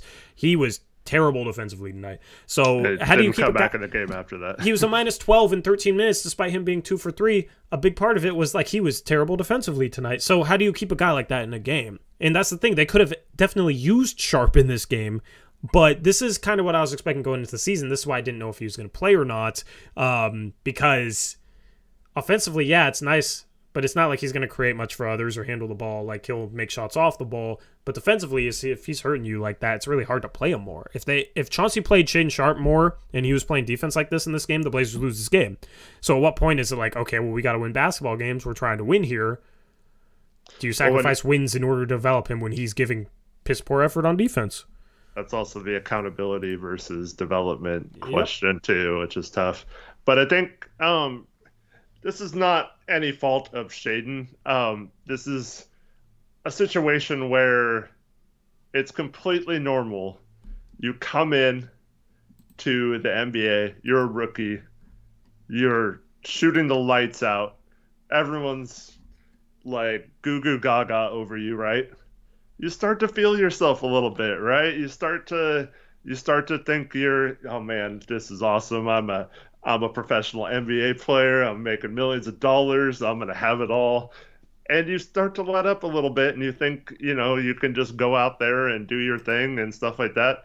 That's not how it works. If you want to be elite, you have to constantly be working on your craft and putting in the effort. And if you can't lapse up at all, and hopefully this is a valuable lesson to him over this past 2 games. And I think it's definitely something that he can easily snap out of.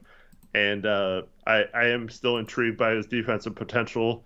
But this is just normal stuff from not playing basketball for a while, that we expected him to be more like this. So it was kind of amazing that he was not like this at the beginning of the season. And hopefully it's not like some sort of wall that he can't get past, since he hasn't played a ton of basketball competitively at even college level, let alone NBA level. But I think, I don't know. I'm not concerned about it at all. Yeah, I just think it's going to be a situation where you get Dame back, you get Gary Payton II back, guys that don't have effort, they're going to get their minutes cut, maybe even their minutes completely eliminated. Like a guy like Shaedon Sharpe, if he keeps playing like this, once you have those 2 guys back, he might not play. He might have some DNPs. Same thing goes for Nas. I don't think they're going to DNP Justice Winslow. They love Justice Winslow, but Justice Winslow has been bad. So, I think it could be a situation where maybe 2 of those 3 guys get DNPs. Probably Nas and Sharpe if Gary Payton's able to come back and play 30 minutes a game at some point. Because it's not like Nas and Sharpe are playing more than 30 minutes a game, right? Like, I think in this game, let me do the math. Nas played how many minutes? 18, and Sharpe played 13. That's 31 minutes. If you had Gary Payton II, you could have given him 31 minutes tonight and not played Little and Sharpe, right? So I think that's possibly on the horizon. Hopefully Gary Payton II is able to play at some point.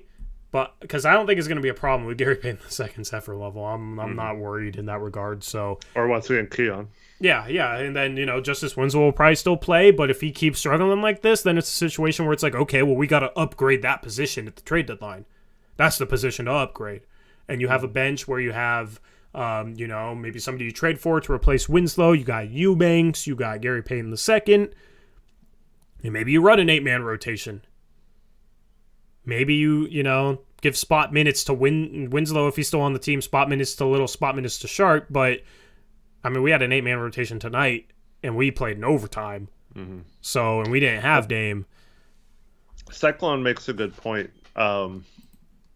It's also a thing where others around him's efforts have dropped too, which is true. That's a great point because Sharpe's coming into a game where he's noticing these other players getting blown by too, and that's why it's like your contagious thing. I'm hoping is true because you see Gary Payton the way he plays defense, and then if Sharpe comes in and is like, oh man, I got to play at his level, right? Yeah, and that leads to, and then if it starts becoming a point where you're not guaranteed minutes if you don't play that way. So yeah, I think that's a good point because it's like the whole team's effort levels seem to have dropped all of a sudden the last few games. Do you also think that maybe, like he had that game, he had 20 points and only played 21 minutes, right? Mm-hmm. I forget who that was against. Yeah. Brooklyn, maybe? I don't remember who that was against. But he plays 21 minutes and has 20 points, right? Yeah. And Chauncey's getting on him for like not making the right read out of a set with him off the ball, and he sits down. I almost wonder if that could be a problem because he's getting, think of it from a player's perspective. You come in, you're killing it. Best player on the court. You don't play the fourth quarter because you mess up the read on you need to cut here off the ball, but then other guys in this game aren't cutting and they're playing more and they're not playing anywhere near the level of you. Mm. Psychologically, I feel like that could be a situation where it's like, okay, screw it. You almost become a little bit disenfranchised with the situation. Not where he's going to demand a trade or anything, nothing that drastic, but if you're coming in, yeah, and he is a rookie, but if you're coming in, feel like you're busting your ass, and then when you play well, you're not playing as much as guys that aren't playing as well as you, and they're making the same mistakes as you, but you're getting held more accountable for it because you're a rookie. Is your defensive engagement really going to stay at a high level? Maybe not, so that's the thing. That's where it's you don't want to be too hard on him for that type of stuff. That's where it's okay, well, take him to the side, tell him, and let him work through it. That's where you want to let a guy work through it, because if he's giving effort on the defensive end and he's making a mistake off the ball offensively, but he's been good offensively, you don't just bench him. So that's the thing with Sharpe that maybe Chauncey's made a mistake with. That's what the Gary Trent thing, right? He all of a sudden started playing because he realized, mostly because his dad tried to instill that in him, but he was like, you gotta make your mark on the defensive end if you want to get noticed, and then the offensive stuff, you're in the game so you can score offensively because you're on the court playing minutes because of your defense. And I feel like maybe that's the lesson Chauncey's trying to teach him, that we don't care about your offense. We know you're freaking super talented and are going to make plays and can dunk anything near the rim and can hit threes, but we want you to be a defensive stopper and come in and rely on you defensively. So if that's the lesson he's trying to teach him, though, then why take him out for an offensive thing? That's an off-ball read. Well, I don't remember the exact quote. I thought he said there was some stuff scheme-wise that he's still messing up. But it was on the offensive end, yeah. He didn't make the right... they played up with him coming off the screen, and he didn't backdoor it, essentially. Yeah. But I don't know. But at the same time, you have a guy like Jabari Walker who doesn't play at all when he seemingly does all the right things and knows all the sets and does all this stuff. So the fact that he's actually playing a little bit or giving it a chance, I don't know. You can attack it like logically, but in terms of like analyzing a player psychologically, it's not always going to be 1000% logical. It's going, like I'm just trying to put myself in his shoes. Yeah. So I don't know. I think, okay, let's say just hypothetically, you're 100% correct, right? I don't know what the right word is. Like he's kind of bumming himself out, discouraged because of him being treated unfairly compared to other players and whatnot, right? To me, I think if that is what's happening, you have to try and work that out now when he's young, get that out of his system to where he doesn't think that way. And maybe that's the lesson, is that you can be the most athletic player in the NBA, but unless you're detail oriented and want to prove that you can do everything on the court that I'm asking you to do, you are never going to reach the level you think you're capable of being an elite player. So I think maybe if that is the case, and maybe Chauncey's seeing that he's kind of like mopey in times when he gets pulled out or something, maybe that's a way of him trying to teach him a better mindset to look at it right now. Yeah. So I don't know.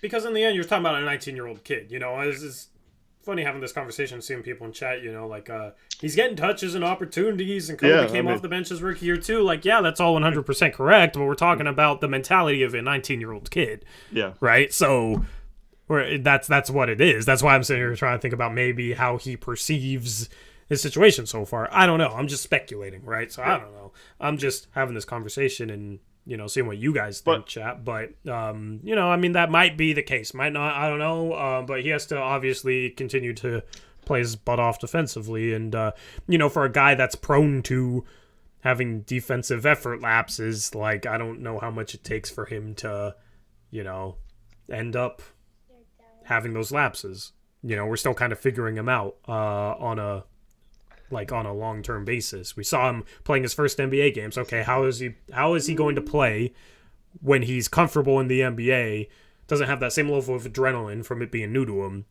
and he's an everyday player? Like, then what? Because that's different than a guy playing his first NBA games.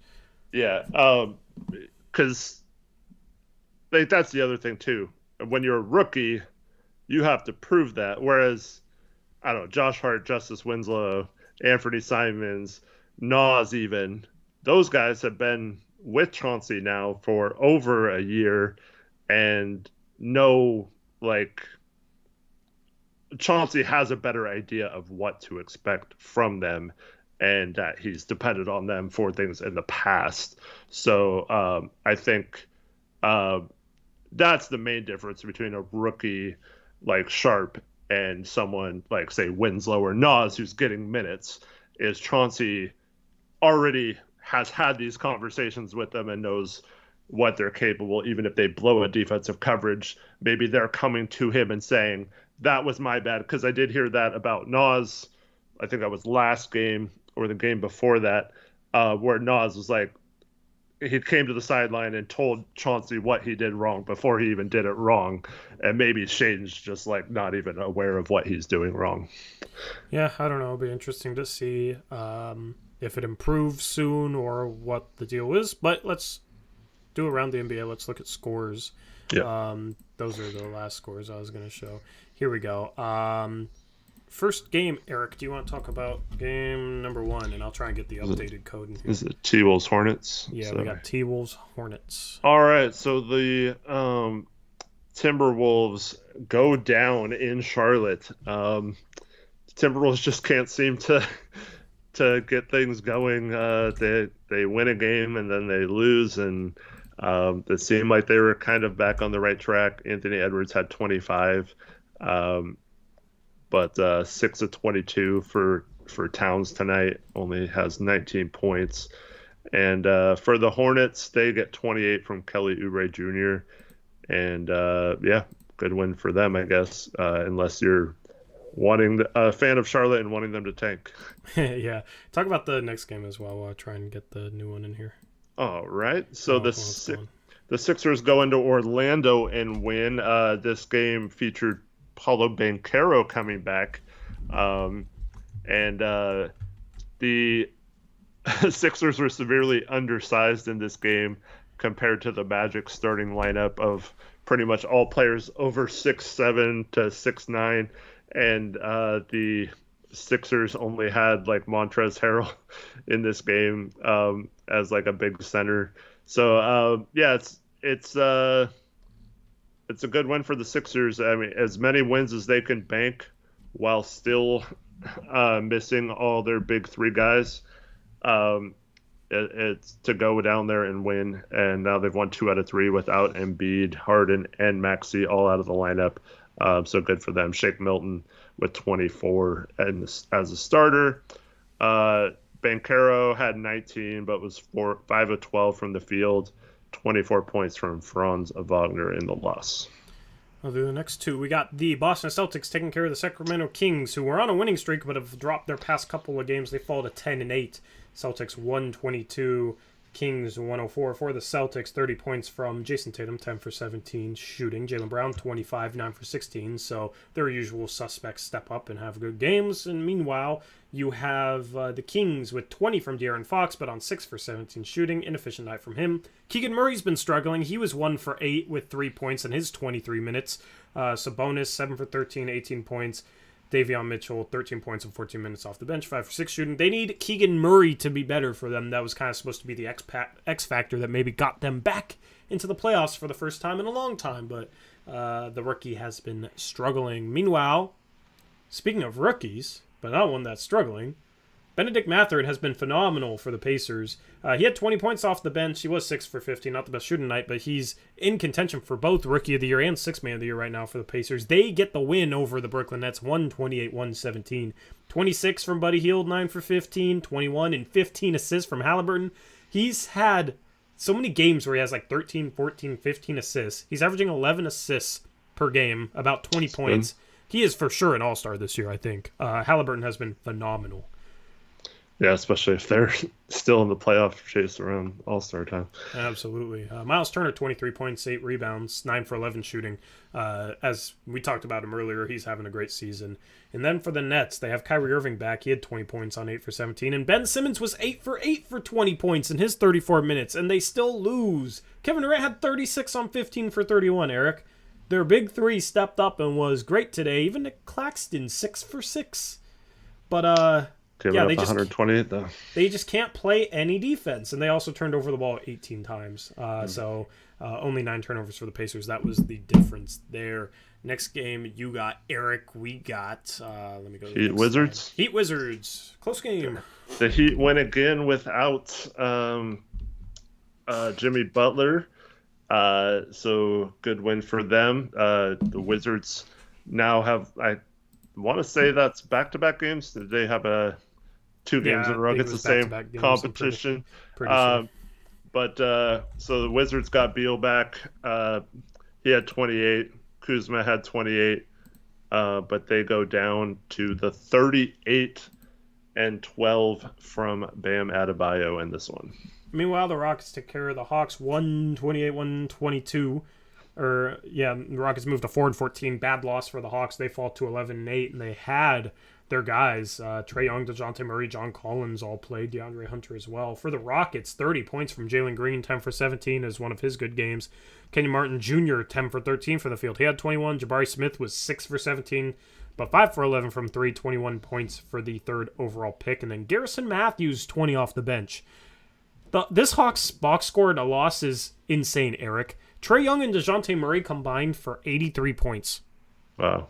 Which is more than that would have been like our box score if we... Yeah, it's even more than Ants and Grant, who combined for 82. Trae Young had 44 on 13 for 28. DeJounte Murray had 39 on 14 for 24. AJ Griffin, 11 off the bench, 3 for 5. Everybody else basically did absolutely nothing. Okongwu didn't shoot a single field goal attempt in 33 minutes as the starting big man, Eric, which is absurd considering Trae Young and DeJounte Murray are two of the high assist guys in the league. The fact that he didn't shoot a single shot in 33 minutes is wild to me. DeAndre Hunter struggled 3 for 12 for him. Yeah. And then the Pelicans go into Memphis without CJ tonight and get obliterated. This game wasn't even close. Memphis jumped on them early with 44 points in the first quarter. Dylan Brooks had 25. Jaw only 23, but had 11 assists. Only had to play 28 minutes in this one because of the blowout. 21 off the bench for the Pelicans from Trey Murphy.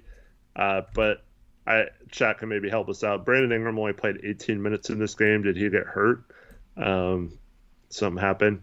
Zion plays 30 minutes, only gets 12 shots with 14 points, and was a negative 32 in this one. Absolutely wild. Do you want to do the next game? I'm setting up like makeshift standings here because I do want to look at them, but we don't have the graphics. All right. Cavs and Bucks. The Milwaukee Bucks take care of the Cavs. They get 38 points from Giannis. Just playing unreal. Javon Carter with 18. Drew Holiday, rough game, 4 for 13, only had 9 points, but it didn't matter. For the Cavs, Donovan Mitchell had 29, Darius Garland 20, but didn't get much help. Jared Allen only played 12 minutes. He might have gotten hurt too as well. Didn't get much else other than 13 from Okoro off the bench. That might be a season high for him. Yep. And then meanwhile, the Bulls have picked up a couple good wins. They beat the Bucks and they beat another team. I forget who, but they had gotten off the snide. They've been struggling to start the season, but they're back on the snide now. They lose to the Oklahoma City Thunder in overtime. The Thunder have been really good in close games. It seems like SGA has been phenomenally clutch all year long for the Thunder. Speaking of SGA, 30 points, 8 for 21 from the field, but got to the line 15 times, made 14 of those. That's nothing compared to Jerami Grant, but still, decent night at the charity stripe for him. Baisley, 17 points off the bench. Nice to see him play well. And then for the Bulls, 30 from DeRozan, 12 for 27. Shooting, though, not super efficient. And then 9 for 23. Inefficient shooting from Zach LaVine, who had 27 points. Not a good game from the Bulls here. And then how many games we got left? A lot of games today, man. Yeah. Oh, my goodness. Well, because no one played yesterday. But the Lakers get... You can talk about the Lakers winning. Yeah, I don't want this one. The Lakers get LeBron James back. He scored 21 points in 33 minutes. Anthony Davis had 25 and 15. He's been playing great. And the Spurs, they got off to that decent start this season, and it's been all downhill from them. I'm sure that's by design because they definitely are probably one of the teams that desperately wants Victor Wembanyama, but they had 19 from Trey Jones, 18 from Vassell, 13 from Sohan. And Lakers are actually, they're still 6-11, but they're not too far away from being back in the playoff picture based on how jumbled things are. Not worried about no Lakers. Yeah. We'll look at the standings in a second. Suns beat the Pistons 108-102. The Pistons have played good without Cade Cunningham. Almost got the win in Phoenix, but the Suns take care of things behind DeAndre Ayton's 28 points on 11 for 13. Devin Booker had 21 points, 5 assists on 8 for 17. Chris Paul is still out. Campaign's been good in his absence. He had 16 points, 10 assists. Mikal Bridges, 6 for 17 shooting. A lot of 6 for 17 nights. He had 15 points. And I'm echoing. Okay, that's better. 19 for Bogdanovic, 17 for Killian Hayes, 17 off the bench for Alec Burks. And, Detroit is 5 for 16. They're another team. Speaking of Wembanyama, they're a team going for him. Mm-hmm. The Jazz lose again. They're now 12-9. Mm-hmm. Golden State has been phenomenal at home and a disaster on the road. They're 9-1 at home this year, which means they're also 9-1 on the road, or 1-9 on the road. Dang, they're 18-2. Yeah, they're 1-9 on the road. Markkanen had 24, double from Jared Vanderbilt, but got 33 from Steph Curry, hit 6 threes. 10 and 12 from Kevon Looney. Nice double-double from him. Yep, and then this game is going to be a Nuggets win. They're winning 103-84 over the Los Angeles Clippers. For the Nuggets, leading them in scoring is Aaron Gordon, 23 points, 9 for 12 shooting, 19 points, 11 rebounds, 6 assists from the Joker, 18 points, 9 assists from Jamal Murray. Vlatko Cancar is 13 off the bench, Eric. Did you ever see that Dallas game where like they played the final 2 seconds of the second quarter at the start of the third quarter because they went into halftime and like a play got reviewed and it determined somebody went out of bounds. Yeah. And then Luka went out of bounds on a buzzer-beating 3. Yep. So they reviewed it. Both teams in the halftime locker room, for anybody that didn't see it, determined that he stepped out of bounds and there should have been 2 seconds left for the Denver Nuggets. But since both teams were in the locker room, they waited until both teams were done with halftime to play the final 2 seconds of the second quarter. And then they were going to start the third quarter right after that. And in those final 2 seconds, Vlatko Cancar just comes off the inbound pass and hits a shot from behind half court. Mm-hmm. It was one of the weirdest things I've ever seen. It was phenomenal, but the Nuggets are going to win. Concar's had some solid games off the bench for them. For the Clippers, they're without Paul George, without Kawhi Leonard. They're just not a good team without them. 23 points in 24 minutes from John Wall off the bench, who's playing basketball again. Robert Covington, 14 minutes, no shot attempts. Good old Rocco. Norman Powell, 3 for 8, 11 points in his 24 minutes. So not a good game from the Clippers. They're going to fall to 11-9. And let's take a look at the standings, Eric. We're going to. And while you do that, the energy warning $2 donation. NBA is wild and unpredictable this year. I like it, he says. Yeah, I like it too. Let's actually start with the West. Lots of parity. It's fun. It makes for an entertaining product, in my opinion. I need to scroll up more. I have to try and eyeball this. Nope, need to scroll up a little bit more. I need to program the graphics to automatically do the standings, obviously. But there we go. There's your complete Western Conference playoff picture. Denver's going to be only a half game back of first. Portland is tied for third. All right, so the sky is falling, but we're tied for third. Yeah, crazy. Utah's a play-in team now. Yeah, we're tied with. Well, we're not going to be tied with the Clippers after this. But we'll be tied with the Grizzlies and the Pelicans, and Denver is going to be 12-7, Phoenix 12-6. I mean, but Phoenix almost lost today. If Phoenix lost today, they'd be 11-7, and we'd be currently a half game out of first. So the Warriors down there in 11th place at 10-10, but only 3 games out of the first. They're 500, Eric. You could see 11. This is what I predicted. I figured you're going to have some teams at the bottom that really suck. Okay.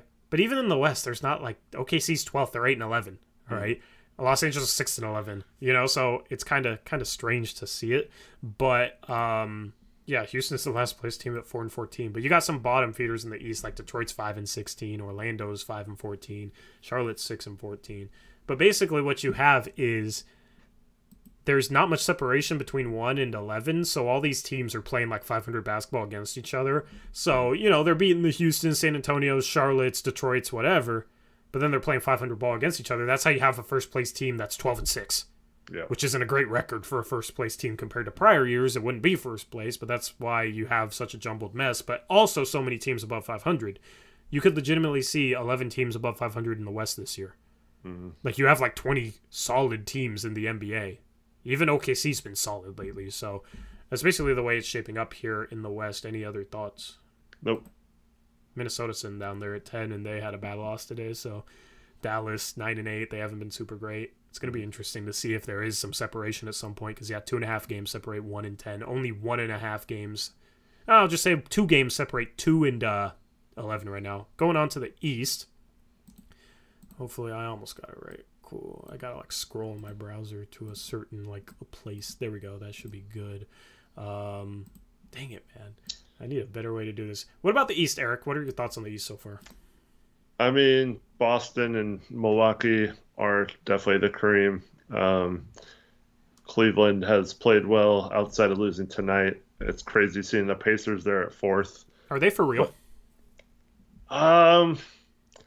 I don't know. I mean, I don't see why.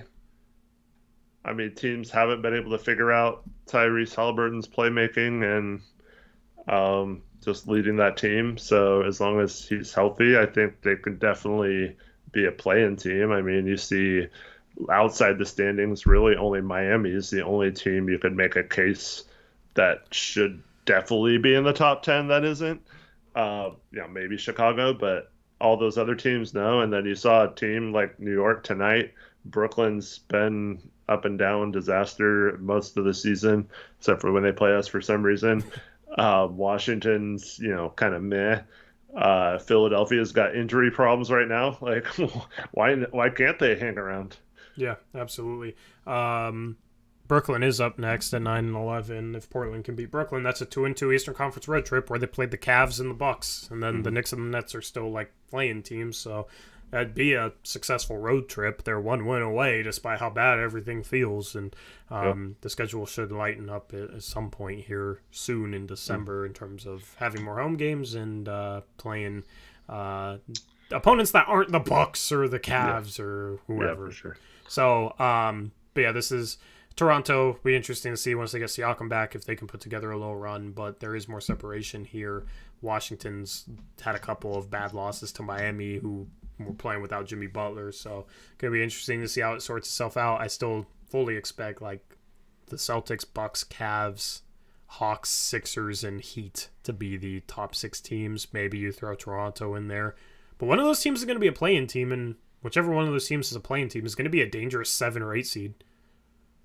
So, yeah, it's going to be interesting to see the Eastern Conference. But let's hop over to Brant's Breakdowns. Playing this animation in a win.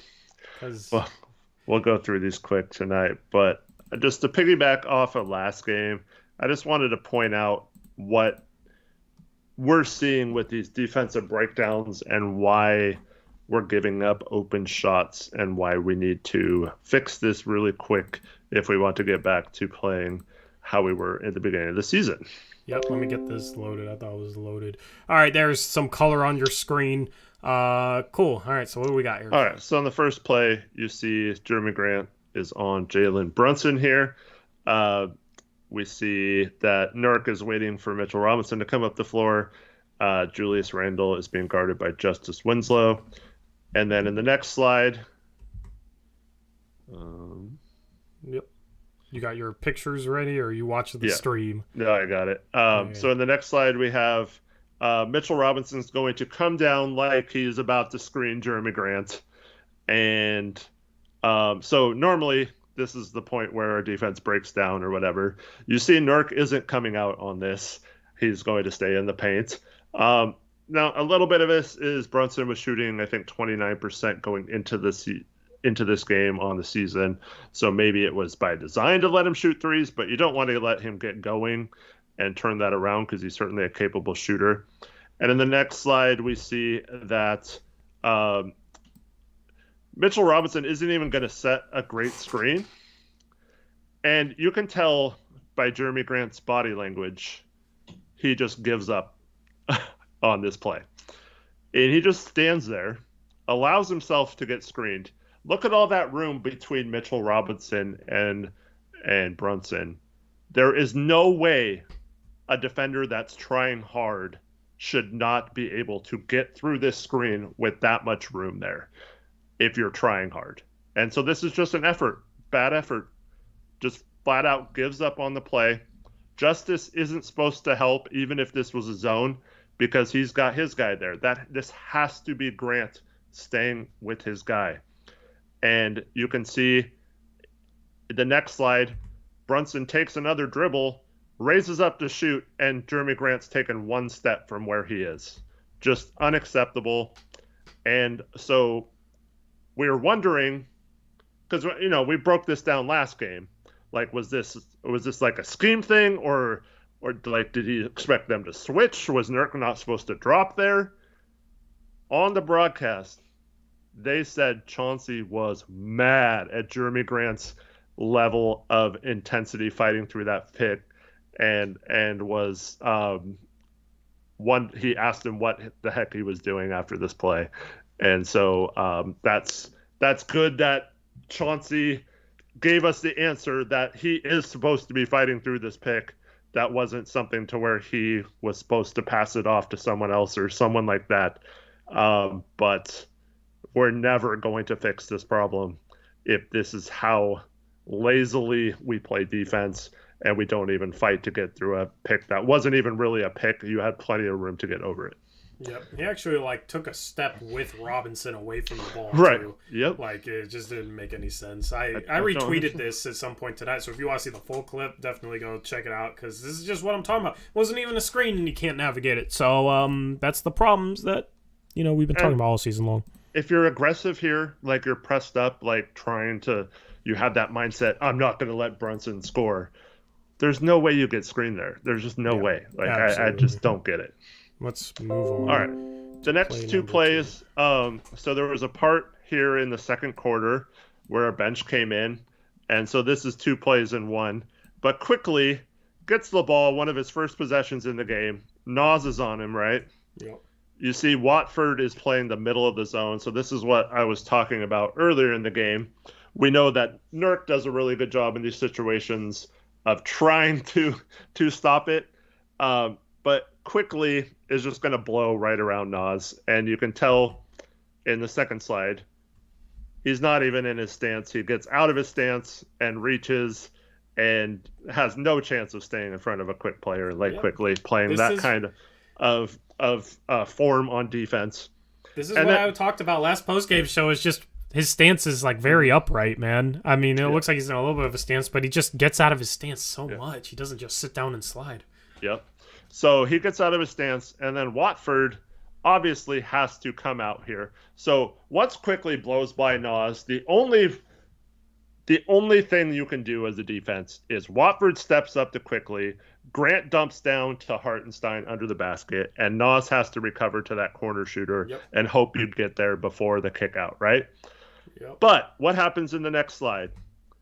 Watford actually vacates the middle for no reason and just lets quickly drive right down the middle of our defense and lay the ball in. Completely easy, right? I don't know what anyone's doing on this play, just dumb defense. And once again, can't have a good defense playing this poorly. Now, quickly comes down, next possession, hits a 3 off a screen. It was defended okay, but he still hits a 3 because he just came in and scored right away. So all of a sudden he has 5 points, right, in a minute, right? So we get to this next play. We have Winslow on him, right? Wait, is this the play? How many plays are in this one play? This is the second part of this play. I said there was 2 plays in this one. Okay. So you got.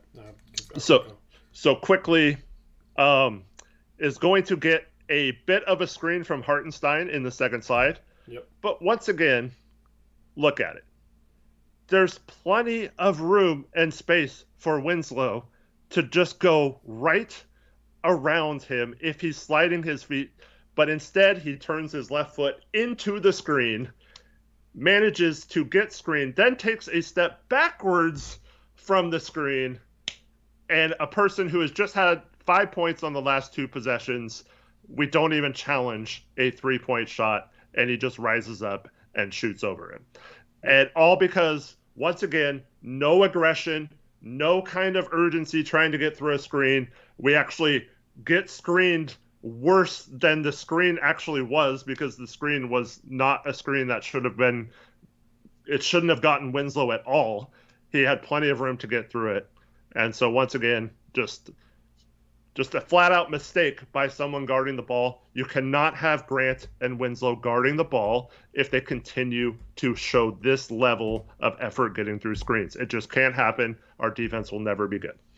Yep, and this is what we were talking about, just like that we can illustrate it. You can't do this against Kyrie, or Kevin Durant. So that's Winslow and Grant and Nas have to be better. Is just what it is. Those 3 guys, we rely on them to be beneficial defensively, and tonight I don't think any of them had good defensive games. Still get the win. Absolutely happy with the win, but this stuff got to get better. Absolutely got to get better. This is why we give up 61 points in the first half, and also we're down 15 at one point because of crap like this. Yep. Anyway, let's. And then last slide, we have. Last play. Okay. Yeah, last play. Check this out. We have a possession where we play great defense. Okay. We're going to get a screen here from Mitchell Robinson. Same situation. Winslow actually fights through it. Now look at the difference in this second slide compared to that last slide where he was behind the screener taking a step away from the ball handler, right? This time he's already through it. He's right on his hip. Watford actually shows on this, so he's got absolutely nowhere to go.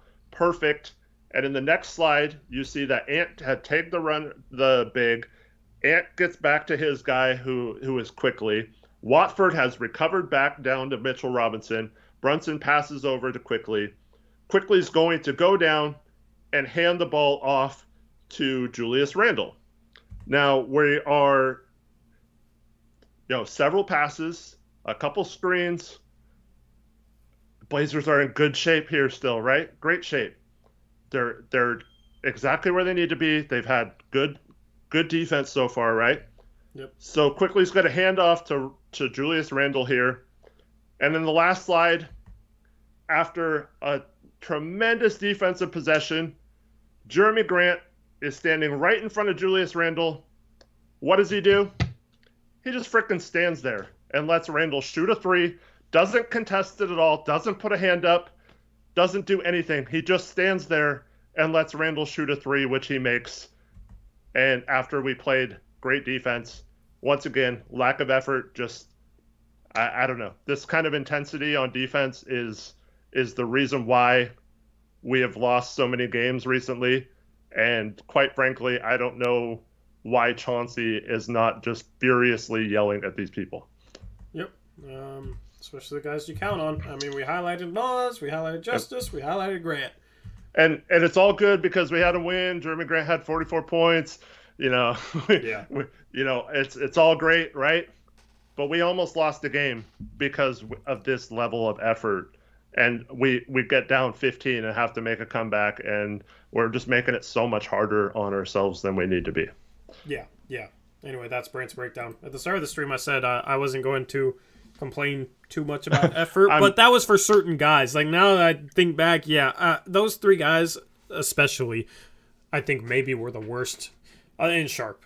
Yeah, I don't know. The effort wasn't great in this game. I don't know why I said I wasn't going to complain much, but it was mostly because Josh Hart played his ass off. Yusuf Nurkić played his ass off. Simon's effort, I don't think, was bad necessarily.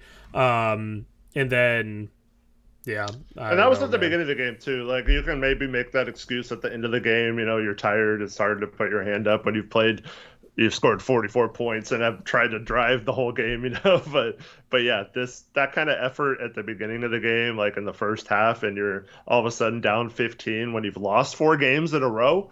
Like, there is no excuse for that effort. And I was pissed at the beginning of this game. I don't understand why, when we've lost 4 games in a row, and that's the effort you see in the first half of your next game of a very winnable game. Come on, guys, what are we doing? Yep, I agree. Anyway, moving into the outro, the energy warning says, I would love to see a BU clips channel. So many segments can be made into clips and monetized too, and smaller and digestible content for Blazer fans who don't have time to watch the whole stream. We're going to start doing TikTok stuff. So we already have a couple TikTok clips up, and going to take a couple of clips from post-game shows and put them up on TikTok, and then also do YouTube shorts right here on the main channel is the plan right now.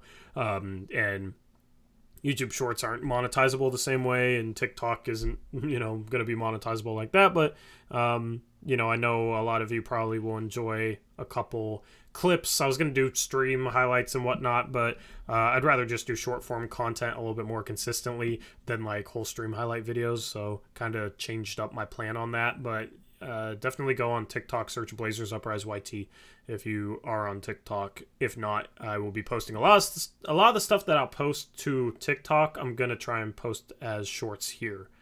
Some of it won't be the same. Like, we might be able to do game film breakdown occasionally on TikTok, that we don't do on the main channel simply because we don't want to mess with YouTube copyright system and all that. But we'll do some YouTube short stuff just on top of everything we already do. That's kind of the plan right now, for some more short form stuff. Anything else for this stream, Eric?